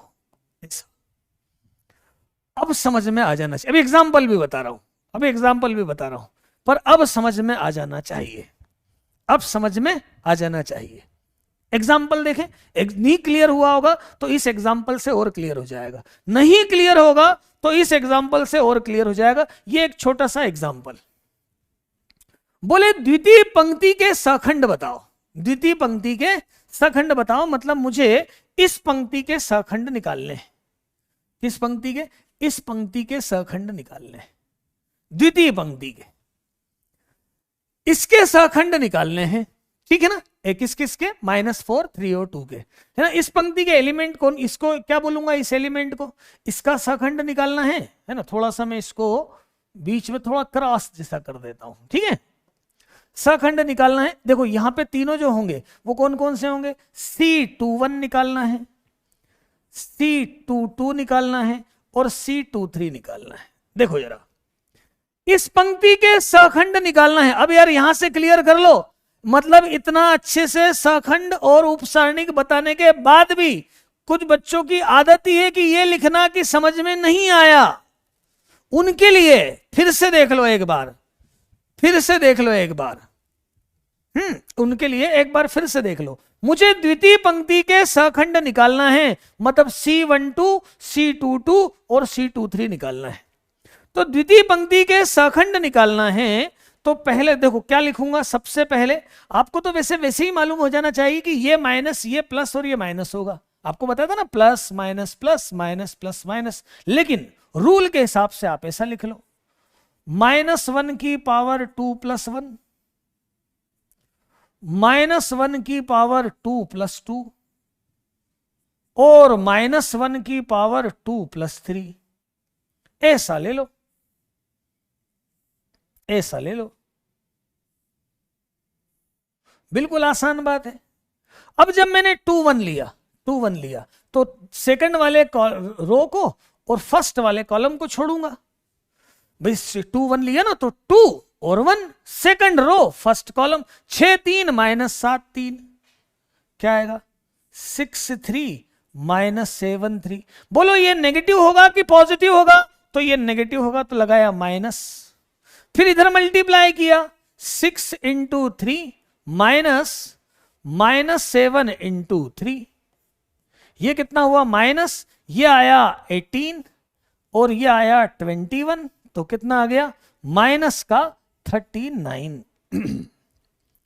इससे निकाला 822, मतलब क्या हुआ, मतलब ये यहां चले जाओ, यहां चले जाओ, इससे सरल कुछ नहीं हो सकता बेटा। 5 3 -4 3, 5 3 -4 3।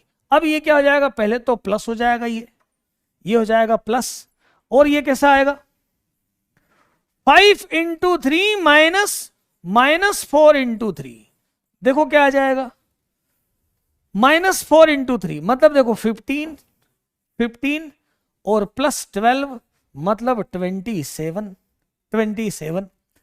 थर्ड वाला कोफैक्टर 27, मतलब ये वाला आ रहा है 27, दिख रहा है, आंसर तो आ ही गया है ना। पर थर्ड वाला देखें, इसको यहां ले जाओ। अब देखो थर्ड वाले के लिए क्या आएगा, 5 6 -4 -7, ये होगा माइनस, आपको बोल ही दिया मैंने, माइनस प्लस माइनस, है ना। और अब इसके साथ क्या आएगा 5 × -7 -4 × 6, तो माइनस, ये कितना आया माइनस का 35 और प्लस का 24, तो ये आ गया कितना 11, तो -39 27 और 11, क्या आंसर आया -39 27 और 11। अब यहीं पे यदि डिटर्मिनेंट सॉल्व करने की बात हो जाए, तो इसी से निकाल लो। कैसे? इसी कॉलम से। कैसे? ये देखो डिटर्मिनेंट की वैल्यू कैसे निकाल लो, देखो जरा, डिटर्मिनेंट है ना, ये ऐसा ले लो, A21 C21, A22 C22, A23 C23, बस। जैसे यहां लिया पहले कितना -4 और ये कितना है तो -39, A22 कितना है 3 और C22 कितना है तो 27, 823 कितना है? तो 11, 823 कितना है? 2, तो 2 इंटू 11, बस ये डिटर्मिनेंट की वैल्यू आ जाएगी। मतलब डिटर्मिनेंट आप किसी भी रो या किसी भी कॉलम से निकाल सकते हो, उन अवयवों का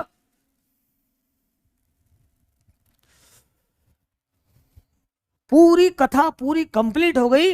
अब बच्चा पूछ रहा है कि ये -1 कहां से आया। मैंने बताया ना, एडजॉइंट निकालने के लिए क्या करते हैं, अब वैसा ही समझ, उप सारणिक में -1 की पावर i प्लस j से इंटू करते हैं, तो वो क्या आ जाता है? सखंड आ जाता है। क्या आ जाता है? सखंड आ जाता है। इसलिए वो सखंड। फिर भी सुनो, फिर भी आपको इसमें यदि डाउट हो तो अभी तक जो मैंने पढ़ाया है बेटा उसको एक बार रिवाइज कर लेना। फिर भी यदि आपको डाउट हो, फिर भी ऐसा लगता है, क्योंकि अभी अपन स्टार्ट कर रहे हैं, अभी अपन शुरू कर रहे हैं।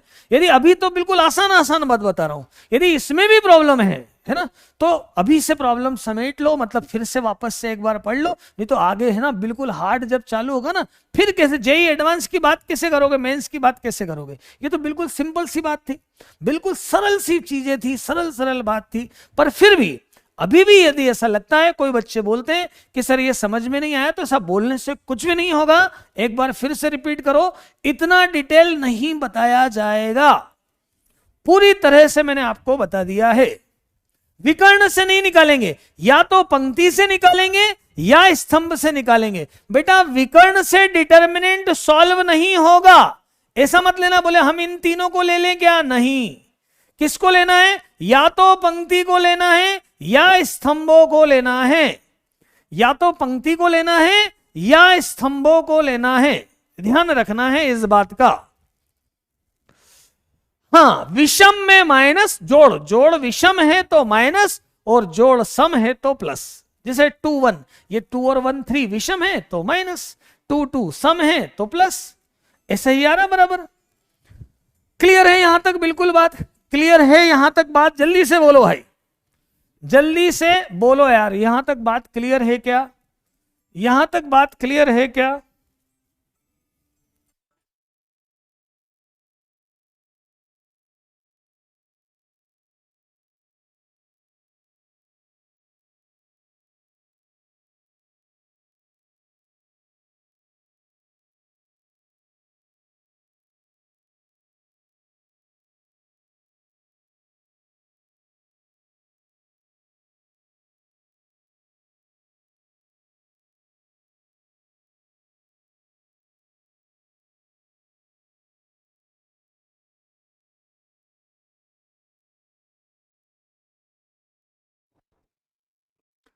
हाँ तो बच्चों क्लियर है बिल्कुल, ये बात पूरी स्पष्ट होना चाहिए। डिटर्मिनेंट का बेस था बेटा ये, बिल्कुल।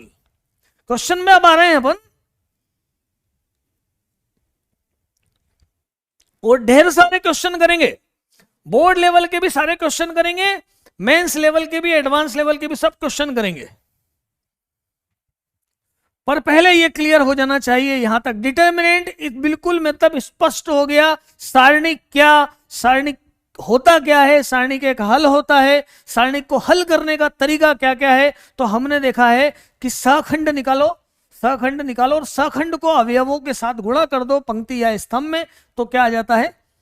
सारणिक आ जाता है। बेटा सखंडज नहीं है, एडजॉइंट अलग बात है ना, एडजॉइंट अलग बात है। अभी केवल सखंड, वो मैट्रिक्स में आ जाएगा, वो मैट्रिक्स में आ जाएगा, एडजॉइंट वो मैट्रिक्स में आ जाएगा, वो अवयव में आ जाएगा। अभी हम सारणिक को हल करने की बात बता रहे हैं, अभी हम सारणिक को हल करने की बात बता रहे हैं। सारणिक को कैसे कैसे हल किया जाता है ये बात मैंने बहुत अच्छे से समझाई है। अरे फिर ज्ञान देना शुरू हो गया कि ये क्वेश्चन करवा, सब मैं खुद करवाऊंगा, आप तो मैं करवाता जाऊं, आप करते जाओ। एनसीईआरटी भी आ जाएगी, जेईई मेंस के क्वेश्चन भी आ जाएंगे, एडवांस के भी आ जाएंगे, तुम मेरे साथ साथ करते जाओ, मुझे मालूम है, मुझे मालूम है। एडजॉइंट अभी नहीं बता रहा मैं, एडजॉइंट बताऊंगा किसमें? मैट्रिक्स में, आव्यूह में। अभी उस बात की चर्चा क्यों करूं, अभी मैं सहखंड की बात कर रहा हूं। एडजॉइंट मतलब होता सहखंडज, पर मैं उसकी चर्चा अभी नहीं कर रहा हूं। अभी केवल किसकी बात करी? सहखंड की। ए आई जे एलिमेंट, अवयव का सिंबल है। ए आई जे क्या है? अभी मैंने लिखवाया था ना यार, फिर से तुमने पूरा लेक्चर नहीं देखा शायद। ए आई जी क्या है? अवयव है बेटा, अवयव। जैसे A12 है तो पहली पंक्ति और दूसरे स्तंभ का अवयव है, ये मैंने लिखवा दिया पहले, पूरा बता दिया है ना। इतना रिपीट कर लेना, इतनी चीजें आपको सबको पहले आना चाहिए। आइए क्वेश्चन पर आते हैं, कुछ क्वेश्चन पर आते हैं, सीधे सीधे क्वेश्चंस की बात करते हैं। पहले भाई ये एक छोटा सा डिटर्मिनेंट है, बोले इसका मान किस पर निर्भर नहीं करता, इसका मान किस पर निर्भर नहीं करता। जल्दी से ये डिटर्मिनेंट सॉल्व करके बताएंगे क्या आप? सॉल्व करके बताएंगे क्या आप? ये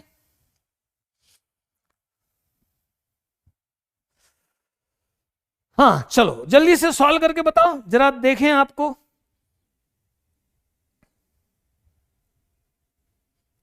सॉल्व करके बताएंगे ये वाला क्वेश्चन मुझे जल्दी से बच्चे, मैं देखना चाहूंगा कि पोल पे कितने बच्चे सॉल्व करके बताते हैं। चलो भाई, किस पर निर्भर नहीं करता, तुरंत करो तो जरा, सिंपल से डिटर्मिनेंट सॉल्व करना है ना।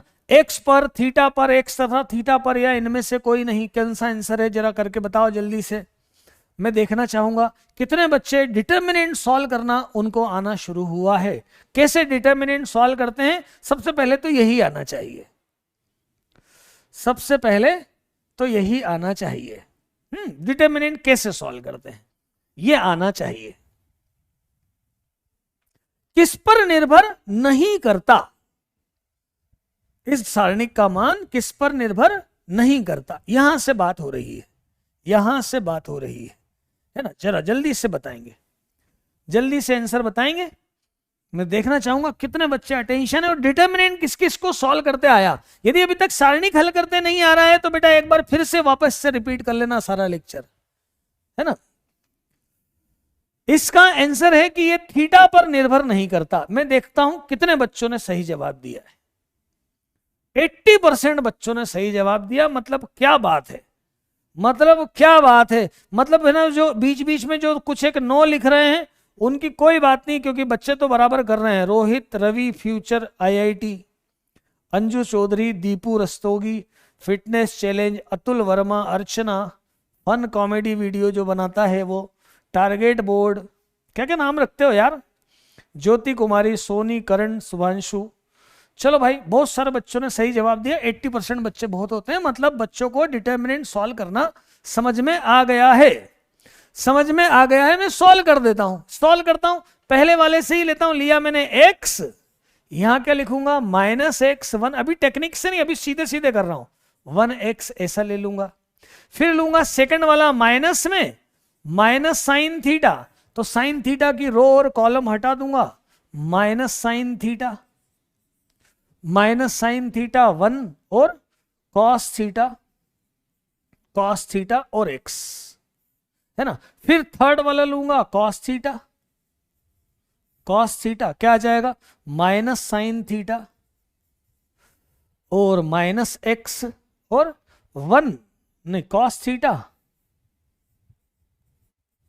और 1। सॉल्व कर लेता हूं, x -x² -1, यार थोड़ा सा कैलकुलेशन अपने हिसाब से, माइनस साइन थीटा, इधर भी सॉल्व करता हूं, -x sine theta minus cos theta. वैसे भी दिख रहा है मुझे कि मैक्सिमम बच्चों को तो सॉल्व करना आ ही गया है। Cos theta minus sine theta, ये हो जाएगा minus minus plus x cos theta. Determinant को सॉल्व करने की बहुत शानदार प्रैक्टिस होना चाहिए, बहुत शानदार प्रैक्टिस होना चाहिए डिटर्मिनेंट को सॉल्व करने की। x लिया -x1 1x minus sine theta 1 cos theta x, cos theta लिया minus sine theta -x cos theta 1, है ना।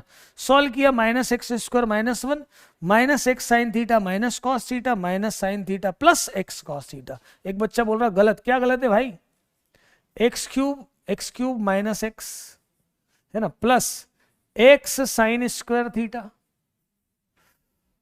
Plus sine theta cos theta, bracket open कर रहा हूं, minus sine theta cos theta और plus x cos square theta.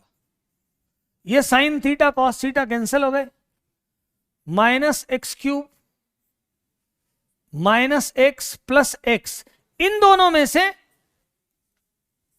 x common, sine square theta plus जिसकी value 1 हो जाएगी, तो ये बचेगा -x³ -x और +x, x से x कैंसिल हुआ, केवल बचा माइनस का x³ मतलब थीटा नहीं आया, तो थीटा पर निर्भर नहीं करता। बिल्कुल क्लियर क्वेश्चन है, आसान क्वेश्चन है, सबको समझ में आ चुका होगा। अब जिसके पास पोल नहीं आया, क्या नेटवर्क इशू था, क्या प्रॉब्लम थी, ये आपके ऊपर है, ये मैं कैसे बोल सकता हूं। पर ये आंसर आया, कर सकते हैं आप, बराबर सॉल्व कर सकते हैं, सॉल्यूशन आप देख सकते हैं। मैक्सिमम बच्चों ने सॉल्व कर ही लिया है, तो कोई दिक्कत ही नहीं है। एक्स पर निर्भर है ना, हाँ, किस पर निर्भर नहीं करता, तो थीटा पर निर्भर नहीं करता, थीटा पर निर्भर नहीं करता। अब आगे देखो, अब ये एक क्वेश्चन है, इसमें मुझे ई का मान निकालना है, ध्यान से सुनना है ना। अब कैसे कैसे एप्लीकेशन होता है, क्या क्या सोचना पड़ता है। अब मैं आपको जो क्वेश्चन बताऊंगा ना, वो क्वेश्चन आप पहले आप नहीं कर पाओगे, है ना, जब मैं करूंगा तो आसानी से समझ में आ जाएगा। लेकिन उसके बाद क्या होगा कि आपके पास एक नया कंसेप्ट बनेगा कि आगे से मुझे कैसा करना है, यही तरीका होता है। फिर उसके बाद आप प्रैक्टिस करोगे, डीपीपी वगैरह की क्वेश्चंस की जब आप प्रैक्टिस करोगे, तो आपसे क्वेश्चन खुद से भी बनने लगेंगे।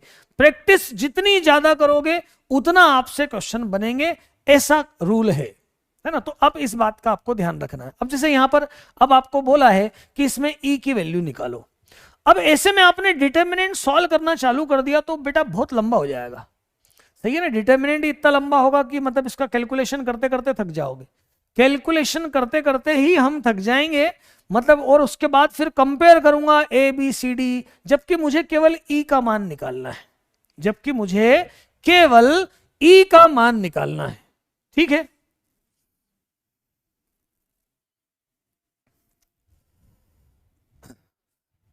प्रयास बेच में एडवांस के लाइन से लेक्चर दिए, जाके देख ले, तो एडवांस के सारे लेक्चर उसमें मिल जाएंगे।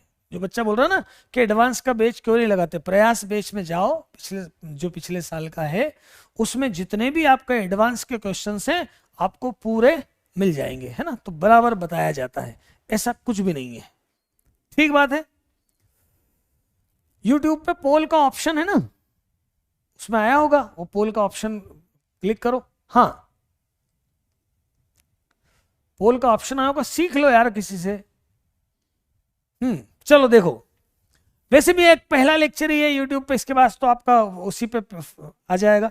हाँ बेटा, तो सुनेंगे जरा ध्यान से, मुझे ई की वैल्यू निकालना है। अब देखो, एक्स के किसी भी मान के लिए आरएचएस और एलएचएस दोनों बराबर बराबर है, यह समझ में आना चाहिए।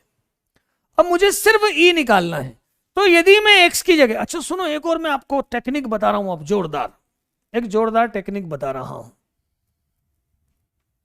है ना, जोरदार टेक्निक। कि मान लो आपको कोई डिटर्मिनेंट दिया है, और डिटर्मिनेंट में कुछ कुछ लिखा हुआ है ए बी सी के फॉर्म में, है ना, और इधर भी कुछ लिखा हुआ है के ए स्क्वायर बी स्क्वायर सी स्क्वायर के फॉर्म में। तो आप क्या करो, ए बी सी की जगह कुछ भी रख लो, 2 1 0 ऐसा कुछ भी रख लो दोनों तरफ, और इसको वेरीफाई कर लो, तो के निकल जाएगा।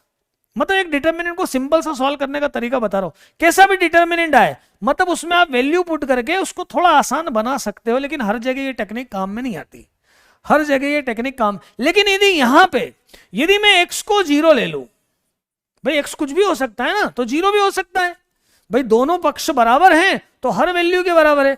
यदि मैं x को 0 ले लूं तो ये सारे 0 हो जाएंगे, तो इधर केवल e बचेगा।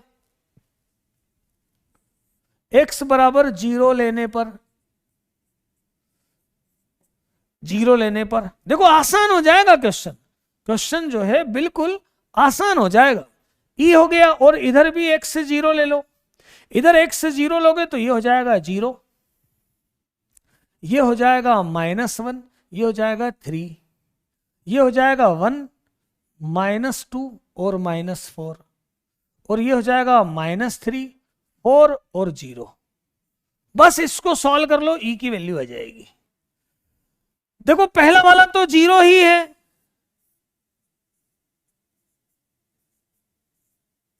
पहला वाला तो 0 ही है। दूसरा है -1, आगे प्रॉपर्टी सीखोगे तो और आसान हो जाएगा। -1 लेंगे तो 1 -1 -3 और 0, और +3 लेंगे तो 3 लेंगे तो इस रो और इस कॉलम को हटाओ, इस पंक्ति को और इस स्तंभ को हटाओ, 1 -2 और -3 4, ये तो 0 ही हो गया, +1 ये कितना हुआ, तो 0 -12 हो गया। अब यार ये सॉल्व करते आना चाहिए, 0 यहां 12 आएगा, माइनस का प्लस माइनस की गलती होती है बेटा डिटर्मिनेंट में। 3 4 -6 4 -6 ये कितना हुआ, -12 और -6, तो कितना आया, -18 आया क्या, -18 आया क्या आंसर, -2 कुछ गलत लिख दिया क्या, अच्छा अच्छा अच्छा अच्छा अच्छा अच्छा अच्छा, एक बार फिर से कर दूं यार, ये गड़बड़ हो गई, ये कैसा लिख दिया मैंने, ये तो 0 है ना,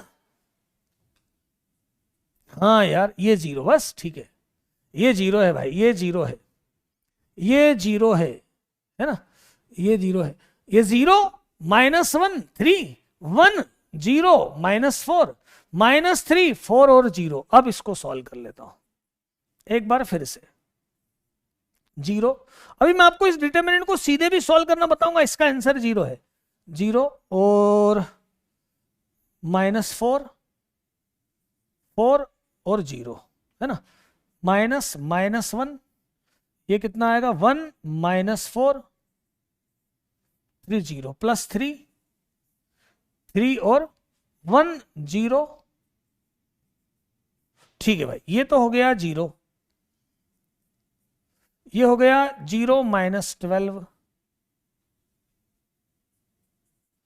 ये 4 -0, तो -12 और +12 0 आ जाएगी बेटा, ई की वैल्यू, ई बराबर कितना आ जाएगा, 0 आ जाएगा, ई बराबर क्या आ जाएगा, 0 आ जाएगा, सिंपल सा कैलकुलेशन है। अच्छा एक और तरीका मैं बताऊं आपको, एक और मेथड बताता हूं, जैसे एक सिंपल सा डिटर्मिनेंट है ABC BCA, या पूरा लिख देता हूं, A1 B1 C1 A2 B2 C2 और A3 B3 C3, इस सारणिक को आपको हल करना है, इस सारणिक को आपको हल करना है, जरा ध्यान से सुनना, एक मेथड यहां और बता रहा हूं, कभी कभी ये भी काम में आ जाती है, तो आपको क्या करना है, आपको क्या करना है, इसको बोलते हैं सेरस मेथड। एक मेथड और बता रहा हूं, है ना, सारस मेथड बोलते हैं इसको, सारस विधि बोलते हैं। एक तरीका और बता रहा हूं, ऐसा डिटर्मिनेंट है, इसको सॉल्व करने की एक मेथड और बता रहा हूं,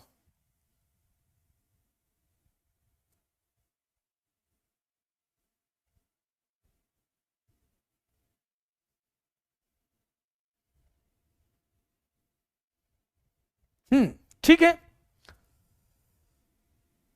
ध्यान से देख ले, ध्यान से देख ले, ध्यान से देख लो, करेक्ट है वो, है बराबर है बेटा, जो भी आया है ना बराबर है, बराबर आंसर आया है, 0 आंसर आएगा।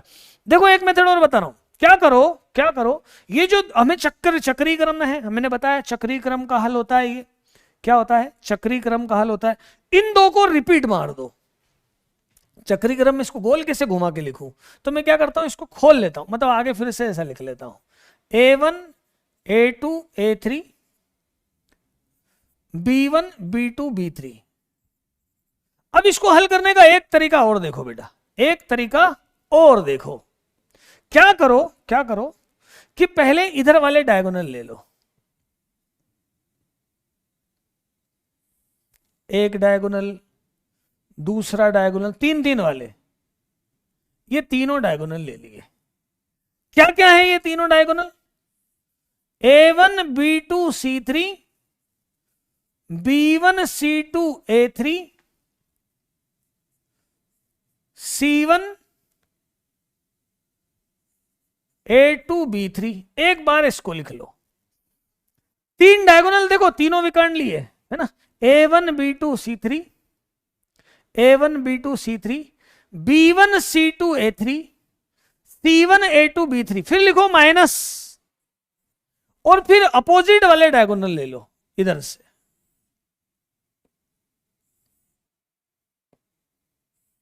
ऐसा ले लो, तो ये कितना हो जाएगा, A3 B2 C1 B3 C2A1 और C3 A2B1। ए से भी सॉल्व कर सकते हो डिटर्मिनेंट ए से भी सॉल्व कर सकते हो, है ना। जैसे यही वाला डिटर्मिनेंट ले लेते ना, यही वाला डिटर्मिनेंट ले लेते ना, कितना था 0 -1 3 1 0 -4, फिर क्या था -3 4 और 0। अब यही वाला डिटर्मिनेंट लेते ना, दो को रिपीट करो 0 1 -3 और -1 0 4। अब डायगोनल ले लो पहले इधर से, सीधे डायगोनल ये 3। देखो जरा क्या क्या आएगा, इधर से आएगा पहले 0, फिर ये आएगा, इसका तीनों का मल्टीप्लाई करो -12,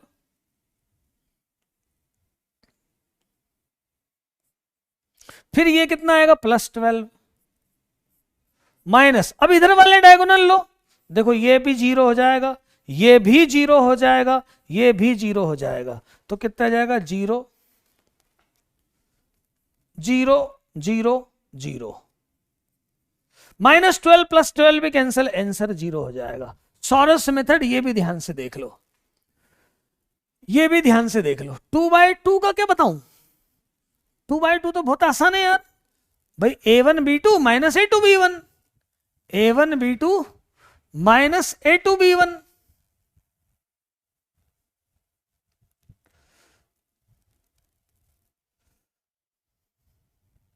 जैसा बताया है ऐसा ही लेना है, जैसा बताया है ऐसा ही लेना है, बिल्कुल क्लियर बात है। आगे बढ़ते हैं, इसको आगे और अपन देखें, इसमें इसको हम आगे और देखेंगे। चलो ये वाला क्वेश्चन, एक बात और मैं बताऊं, बोले इसके सखंडों से बने सारणिक का मान ज्ञात करो, मतलब सखंडों से बने सारणिक का मान बताना है ना। सखंड ऐसे हो जाएंगे C11 C12 C13 C21 C22 C23 C31 C32 और C33, ये सारे सखंड से बने सारणिक का मान बताना है। अच्छा, डिटर्मिनेंट हल करने का तरीका तो अपने पास आ ही गया है कि किसी से भी सॉल्व कर सकते हैं ना। तो पहले सखंड अपन निकाल लेते हैं। देखो 2 से लिया तो ये कितना होगा 32 + 6, मैं 1 2 निकाल देता हूं। C11 क्या आएगा, C11 क्या आएगा, तो प्लस का आएगा, पहले तो 1 और 1 2 है, 32 + 6 मतलब कितना हो जाएगा 38। C12 क्या आएगा, C12 ये माइनस का आएगा, C12 लेंगे 8 + 5 मतलब 13, मतलब ये कितना है। और C13 कितना आएगा, C13 क्या आएगा, तो 6 माइनस प्लस का आएगा 6 - 20। कैलकुलेशन आपको मजबूत करना है, ऐसा आएगा, है ना। मतलब क्या क्या आ गई, पहली लाइन 38 13 और -14। ऐसे ही बाकी को फैक्टर में निकालता हूं, सेकंड वाले के लिए निकालता हूं तो माइनस में 24 - 12 मतलब -12। इसके लिए निकालता हूं 16 - 10 मतलब 6। देख लेना, चेक कर लेना बेटा, समझदार बच्चे गलती बताना, है ना। इसको लेते हैं अपन, तो 12 - 15 - 3 +3 हो जाएगा, है ना। देखो 1 वाला लिया माइनस का आएगा 24 - 12 -12, सेकंड वाला लिया 16 - 10 6 हो जाएगा, लास्ट वाला लिया तो कितना हो जाएगा, माइनस का आएगा 12 - 15 3, तो माइनस की वजह से प्लस, फिर लास्ट वाला इसको लिया तो -3 - 8 -3 - 8 -11 -3 - 8 -11, फिर ये वाला नेगेटिव आएगा -2 -4 मतलब 4, और फिर लास्ट वाला जो आएगा वो कितना आएगा 8 - 3 मतलब 5। ये बेटा मैंने क्या निकाल दिए, सारे कोफैक्टर निकाल दिए। क्या निकाल दिए, सारे कोफैक्टर निकाल दिए। बीच वाला प्लस का होगा 6, बीच वाला प्लस का होगा 6, 16 - 10 6।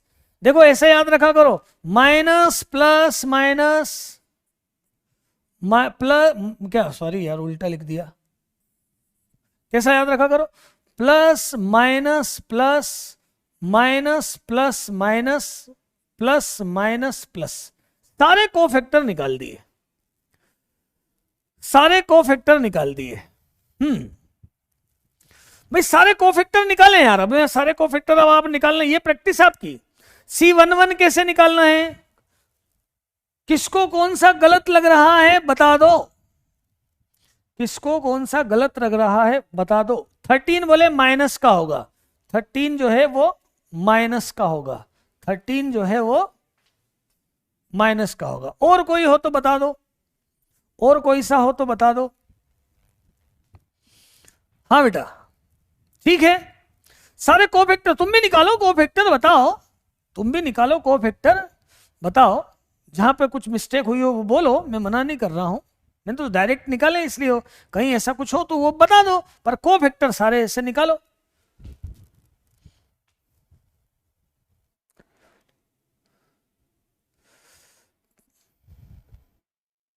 हम्म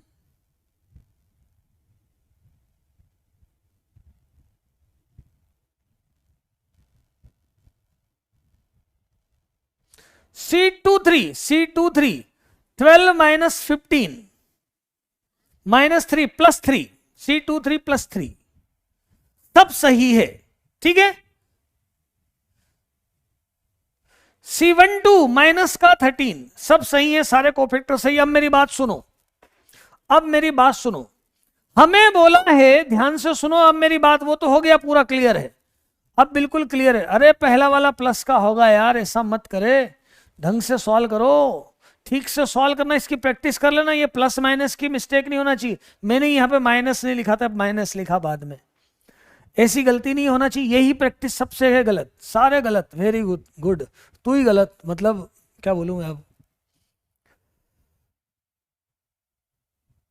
रिपीट यार, ये कोफैक्टर निकालना क्या रिपीट करूं मैं, कोफैक्टर निकालना मैंने पहले बताया, वो वाले जैसे मैं एक और निकाल देता हूं, जैसे सपोज करो C23 की बात हो रही है तो C23 लेता हूं, है ना, क्या लेंगे, -1 की पावर 2 + 3, ठीक है। ऐसे कैसे निकालना मैं समझा देता हूं, कैसे निकालना। C23 ये C2 और 3, तो क्या क्या बचा, 2 3 5 6 ऐसा बचा, है ना, पूरा स्टेप बाय स्टेप ऐसा।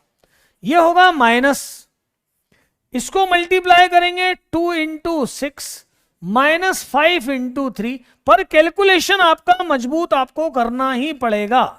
तो ये आया माइनस और -3, तो हो गया +3, तो 3 आया है। इस तरह से कोफैक्टर सबको निकालना है, इस तरह से कोफैक्टर सबको निकालना है। अब सुनो, अब बात सुनो, 13 नेगेटिव होगा, 13 जो है नेगेटिव होगा, C12 है ना, 13 नेगेटिव होगा, 13 कितना होगा, नेगेटिव होगा। अब बराबर है, अब बिल्कुल करेक्ट लिखा हुआ है, जितना लिखा हुआ है कोई दिक्कत नहीं। अब सुनो, है ना, अब या तो क्या करूं मैं, या तो मैं क्या करूं, ध्यान से सुनेंगे बेटा, ध्यान से सुनेंगे बच्चों, मैंने कॉपी कर दिया है इसको। अब या तो मैं क्या करूं कि इसका डिटर्मिनेंट निकालूं, इसका डिटर्मिनेंट निकालूं, क्या बोला था, इस सारणिक के अवयवों के सखंडों से बने सारणिक का मान, मतलब इसके पहले पूरे सखंड निकाले जाएं, फिर जो सारणिक तैयार हो उसका मान हमें पूछा है, उसका मान हमें पूछा है। C11 सही है भाई, अब सारे सही हैं, अब फालतू बात नहीं करना, अब बराबर करेक्ट है, सब सभी करेक्ट है, केवल ये माइनस नहीं लगा था, सब करेक्ट है, सब करेक्ट है, अच्छे से निकाल के देख लो, ये बहस मत करो, फिजूल की बात है ना। C22 बिल्कुल 16 - 10 6 होगा, कितना होगा, 6 होगा, +6 ही होगा, तुम देख लो खुद अच्छे से। अब सुनो, अब सुनो मैं जो बोलना चाह रहा हूं, या तो क्या करो, C22, ये देख C22 ऐसे निकाला, C22 मतलब -1 की पावर 2 + 2, सेकंड रो और सेकंड कॉलम हटा दे,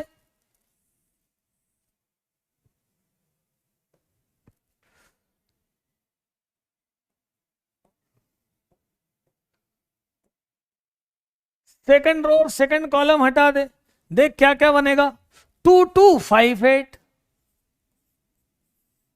तो ये तो हो जाएगा प्लस का, ये होगा 16 माइनस 10, क्या आएगा 6 आएगा, ऐसा आएगा। तो ये सारे तो अपने निकल चुके हैं, ये कोई बात नहीं है। अब मैं जो बताना चाह रहा हूं उस बात को ध्यान से सुनने वाले हैं बच्चे। अब या तो मैं क्या करूं, इसका डिटर्मिनेंट बनाऊं, इसको सॉल्व करूं, है ना, या फिर मैं क्या करूं, एक यहां फॉर्मूला लिख के दे रहा हूं मैं आपको। कोफैक्टर का डिटर्मिनेंट मतलब सहखंडों का सारणिक बराबर सारणिक की पावर में n-1।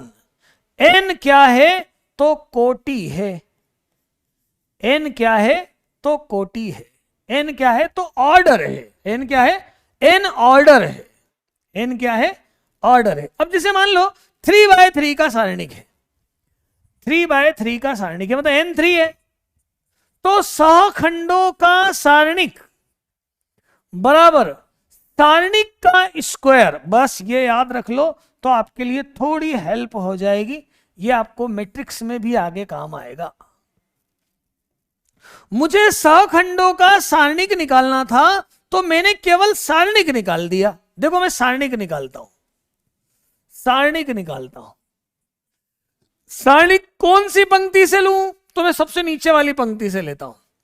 क्या क्या 5, 6 और 8 किसी से भी ले सकते हैं।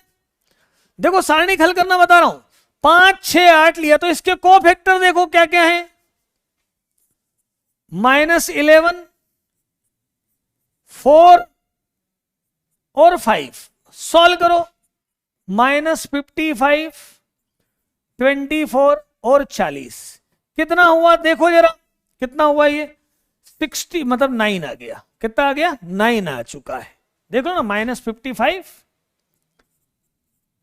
+ 64 मतलब 9 आ चुका है। और दूसरे तरीके से सॉल्व करो, हम सेकंड वाले कॉलम को ले लो, 3, 4, 6, 3, 4 और 6, इनके कोफैक्टर ले लो यहां से, -13, 6 और 4। सॉल्व करो, -39 + 24 और 24 तो 48, -39 ये भी आ गया 9। किसी से भी सॉल्व कर लो, डिटर्मिनेंट की वैल्यू निकाल लो। डिटर्मिनेंट की वैल्यू आप किसी से भी निकाल सकते हो, किसी भी रो से, मतलब आपने इसको ले लो, तीनों को इन तीनों का गुणा कर दो तो भी आ जाएगा, इसको ले लो इन तीनों का उसमें गुणा कर दो तो भी आ जाएगा, कहीं से भी डिटर्मिनेंट आप सॉल्व कर सकते हो। और डिटर्मिनेंट ये आया है तो सहखंडों से बने का डिटर्मिनेंट कितना होगा, तो 9 का स्क्वायर 81 आंसर आएगा, 81 आंसर आएगा। 4 ही आएगा, -4 नहीं आएगा, 4 ही आएगा, चेक कर ले। माइनस क्यों, ये माइनस पहले से हो जाएगा ना C32 का। देखिए 4 तुम बोल रहे एक बच्चा -4, यार C32 है ना, तो माइनस पहले से लग जाएगा 32 और C32 सॉल्व कर ले, -2 और -2 तो -2 और -2 तो कितना हो जाएगा, प्लस का 4 हो जाएगा, तो +4 ही आएगा, 81 इसका आंसर आएगा। C11 ही नहीं आ रहा है तेरा यार, C11 क्या है, C11 नहीं आ रहा बच्चे का, अरे यार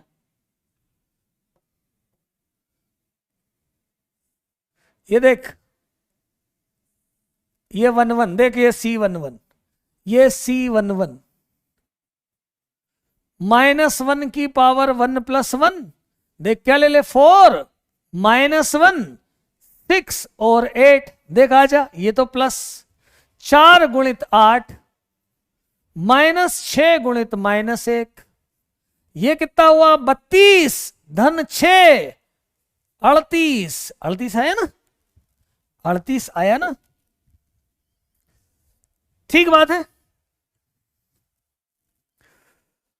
C11 बोला निकाल दिया ऊपर, C11 देख लो, ये 4 आएगा, ये भी देख ले, C32 निकाला, ध्यान से निकालो, प्लस माइनस सबसे बड़ी मिस्टेक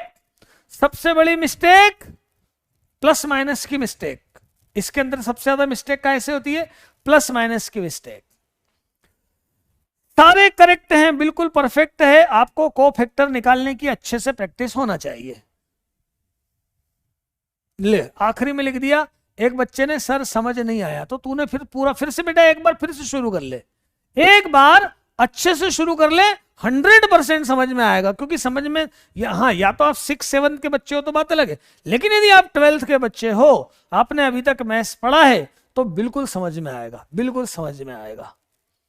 ठीक है ना, पक्का समझ में आएगा, मैं समझता हूं इस बात को, है ना। अच्छा, अब अपन थोड़ा सा देख लें आगे इस बात पे, आगे इस बात पे देख लें सारणिकों के प्रगुण के पहले। तो जो फाइनल जो बात अपन ने देखी है ना, वो क्या क्या देखी, देखो। अब मैं देखो, एक 1/1 का डिटर्मिनेंट है,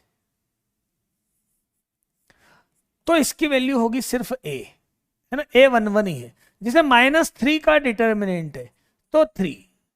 बेटा ये मापांक नहीं है, मापांक में यदि -3 होता तो इसकी वैल्यू 3 होती, लेकिन वहां क्वेश्चन में लिखा जाएगा कि ये मापांक है, मॉडुलस फंक्शन है, लेकिन बोला ये डिटर्मिनेंट है, तो डिटर्मिनेंट -3 क्या होगा, 3 नहीं होगा, कितना होगा, -3 ही होगा। पहला तो ये मिस्टेक नहीं होना चाहिए। यदि एक सिंगल डिजिट है तो उसका डिटर्मिनेंट भी वही है। यदि एक सिंगल डिजिट है, एक ही नंबर है, तो उसका डिटर्मिनेंट भी वही है। यदि सिंगल डिजिट नहीं है, 2/2 का है, तो 2/2 का आपको सॉल्व करते आ ही गया है। पंक्ति और स्तंभ बराबर होते हैं, 2 कोटि का 2 ऑर्डर का डिटर्मिनेंट है।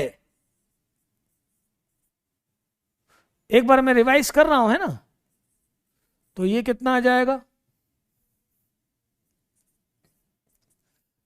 A1B2 A2B1। अच्छा, मान लो 3/3 का डिटर्मिनेंट है, तो आपको सॉल्व करते आ चुका है, आपने सॉल्व करना सीख लिया है। 3/3 का डिटर्मिनेंट सॉल्व करते आया। लेकिन यदि 4/4 का डिटर्मिनेंट है, जो आपके कोर्स में नहीं है, लेकिन फिर भी सॉल्व करने का एक तरीका जरूर बताऊंगा मैं। 4/4 का डिटर्मिनेंट है,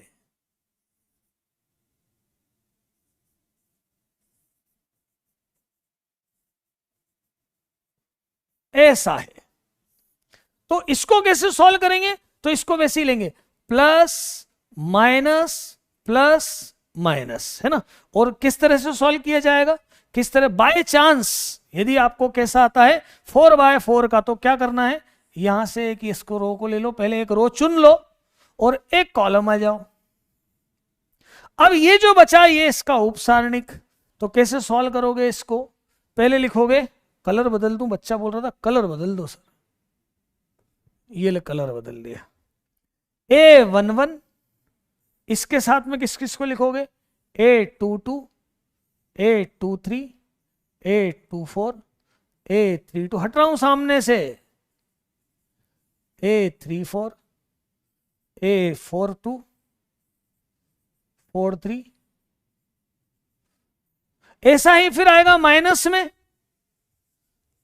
A12, और फिर इसको आप ले लेना डिटर्मिनेंट को, डिटर्मिनेंट में कौन सा ले लेना पार्ट, कौन सा पार्ट ले लेना, ये वाला हिस्सा हटा देना, तो यहां पर मालूम पड़ जाएगा आपको क्या आ जाएगा, A21 A23 A24 and so on.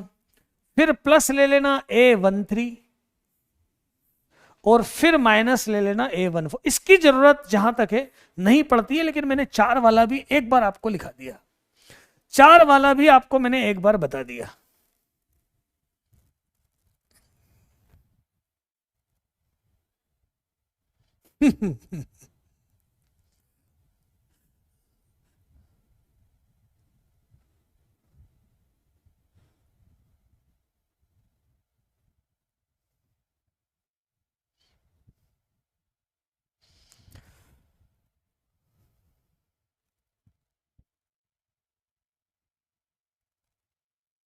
अरे जब थोड़ा बड़ा बताना होता है तो थोड़ा शॉर्ट में छोटा भी लिखना पड़ता है। मतलब कुछ बच्चे तो केवल किस लिए आए हैं, आते हैं, मतलब वैसे मैक्सिमम बच्चे तो देख ही रहा हूं मैं, अच्छे बच्चे पढ़ रहे हैं, कर रहे हैं, समझ में भी पूरा आ रहा। कुछ बच्चे तो आते ही हैं, मतलब इसीलिए आए हैं। बेटा सबको बताना है ना, जो अच्छे पढ़ने वाले ना उनको पढ़ के बताना, खूब अच्छा करके बताना, जो ना कुछ का काम है, क्या क्या करें, किस तरह से किसकी कैसी खिंचाई करें, क्या सर को, क्योंकि आप क्या ऑनलाइन में बैठे हो, दूर बैठे हो, जो इच्छा हो वो लिख सकते हो, भाई तुम्हारे हाथ में है यार, है ना, वो जो इच्छा है तुम्हारे हाथ में। तो बेटा मैंने हर तरह का डिटर्मिनेंट कैसे सॉल्व करते हैं आज मैंने आपको ये समझा दिया। हर तरह का डिटर्मिनेंट कैसे सॉल्व करते हैं। यदि मैं आपको सुनो, अब अपनी कहां पे चलेगी क्लास, ऐप पे चलेगी। अब क्लास अपनी कहां चलेगी, ऐप पे चलेगी। कल से मैं डिटर्मिनेंट की प्रॉपर्टी और खूब सारे क्वेश्चंस बताने वाला हूं। कल से मैं डिटर्मिनेंट की प्रॉपर्टी और खूब सारे क्वेश्चन बताने वाला हूं। तो इधर उधर के बच्चे तो वैसे भी गायब हो जाएंगे, ये तो पक्का है। ऐप में तो वही बच्चे आएंगे जिन्होंने पूरी फीस भर रखी है और जिनको भरोसा है पीडब्ल्यू पे, और जिनको वर्क करना है और कुछ अच्छा सिलेक्शन देना है ना। तो आज क्या है, आज यूट्यूब पे क्लास चल रही है। आपने आज क्या किया है, आज आपने डिटर्मिनेंट क्या है और उसको कैसे हल करते हैं वो समझा है ना। अब जैसे एक व्यक्ति क्या बोल रहा है उसमें, सर ट्रिग्नोमेट्री, ट्रिग्नोमेट्री मतलब क्या, नशा करके नहीं बैठना चाहिए बेटा। अरे नशा करके नहीं बैठना, बिल्कुल होश में बैठना रोज है, पूरे अच्छे से ध्यान से, पूरे अच्छे से ध्यान से बैठना है। तो ऐप वाले बच्चे, मतलब बच्चे अब अपनी स्टडी चालू करने वाले हैं कल से। आज मैंने डिटर्मिनेंट का क्या दे दिया है बेटा, आप सबको इंट्रोडक्शन दे दिया। मतलब कल जब अपन पढ़ना शुरू करेंगे तो हर बच्चे को जो लक्ष्य जेई बैच जिसने ज्वाइन कर रखी है वो डिटर्मिनेंट को हल करना उसको आएगा। कल उसको डिटर्मिनेंट हल करना आएगा। आपको स्कूल में भी समझाया होगा, मैंने आपको खूब डिटेल समझाया क्या साइक्लिक ऑर्डर है, कैसे डिटर्मिनेंट की इजाद हुई, किस तरह से डिटर्मिनेंट निकाला जाता है, वो सारी चीजें आप कल पढ़ के रखेंगे। कल से अपन क्या करेंगे बेटा, कल से अपन क्या करेंगे, कल से हम प्रॉपर्टीज ऑफ डिटर्मिनेंट की चर्चा शुरू करेंगे। आज इंट्रोडक्टरी लेक्चर था, आज इंट्रोडक्शन था, आज इतना ही मैंने बताया ताकि बच्चे जितना कर पाए। कल से आपको डीपीवी भी रोज मिलने वाली है ना, डीपीवी भी कल से रोज मिलेगी आपको। आज मैंने क्या बताया, माइनर क्या क्या बात पढ़ चुके आज अपन, है ना, क्योंकि मैं प्रॉपर्टीज सारी कल एक साथ बताने वाला हूं, प्रॉपर्टीज सारी कल एक साथ बताने वाला हूं, है ना। क्या क्या पढ़ा है अपन ने, एक तो सारणिक के पहले तो क्या पढ़ा है आपको, उपसारणिक समझ में आना चाहिए, समरी उपसारणिक बच्चों को आना ही चाहिए, मतलब माइनर निकालते आना चाहिए, है ना। दूसरा सहखंड निकालते आना चाहिए, दोनों में अंतर समझ में आना चाहिए। सहखंड और उपसारणिक क्या है नहीं समझ में आया, लेक्चर रिपीट करना है उसे। कोफैक्टर समझ में आना चाहिए। जब उपसारणिक समझ में आ गए, सहखंड समझ में आ गए, तो सारणिक का हल समझ में आना चाहिए कि सारणिक कैसे हल करते हैं, सारणिक का हल समझ में आना चाहिए। और आज के होमवर्क में भी आपको उपसारणिक, देखो आपकी एनसीईआरटी पे और मॉड्यूल में उपसारणिक तथा सहखंड पर प्रश्न, है ना, कहां कहां दे रखे हैं आपके, एनसीईआरटी के और मॉड्यूल के शुरू में क्वेश्चन दे रखे, उपसारणिक और इसके वो क्वेश्चन आपको सब करके रखना है। मतलब आपको कल उपसारणिक के बारे में चर्चा मुझे नहीं करना पड़े, सहखंड सबको निकालते आ जाए और सारणिक हल करना आ जाए, इतना आना चाहिए कल। वहां से बात अपनी मॉड्यूल नहीं है तो आपके पास जो बुक है उसमें उपसारणिक और सहखंड के क्वेश्चन करना। अब जो डीपीपी मिलेगी उसमें भी आपको इसके ऊपर कुछ क्वेश्चंस मिलेंगे, ठीक है बेटा।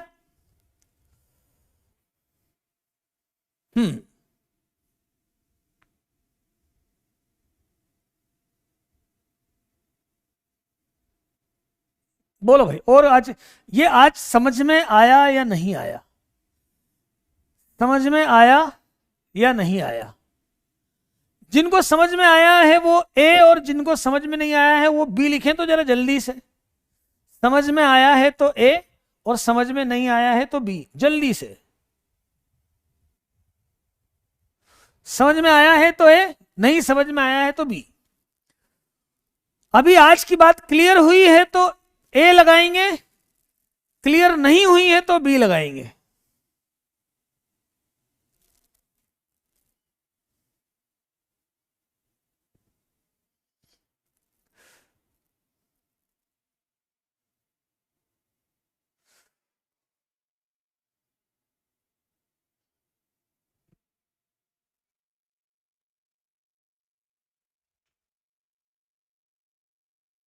वेरी गुड, 95% बच्चों को समझ में आया है। सब बच्चों के लिए जोरदार तालियां एक बार इस पे भेज दो। 4% 5% बच्चों को समझ में नहीं आया, एक बार क्लेम भेज दो और दिल भेज दो जरा। और जो 5% बच्चे जिनको समझ में नहीं आया है, बेटा एक बार लेक्चर फिर से देख ले, आ जाएगा समझ में, है ना। उनका ये काम है, उनसे बिल्कुल भी नाराज नहीं, क्योंकि बच्चा पहली बार आया है, उसका एक ही काम है कि एक बार और देख ले, एक बार और देख ले, है ना। तो उनको भी आ जाएगा समझ में, उनको भी समझ में आ जाएगा।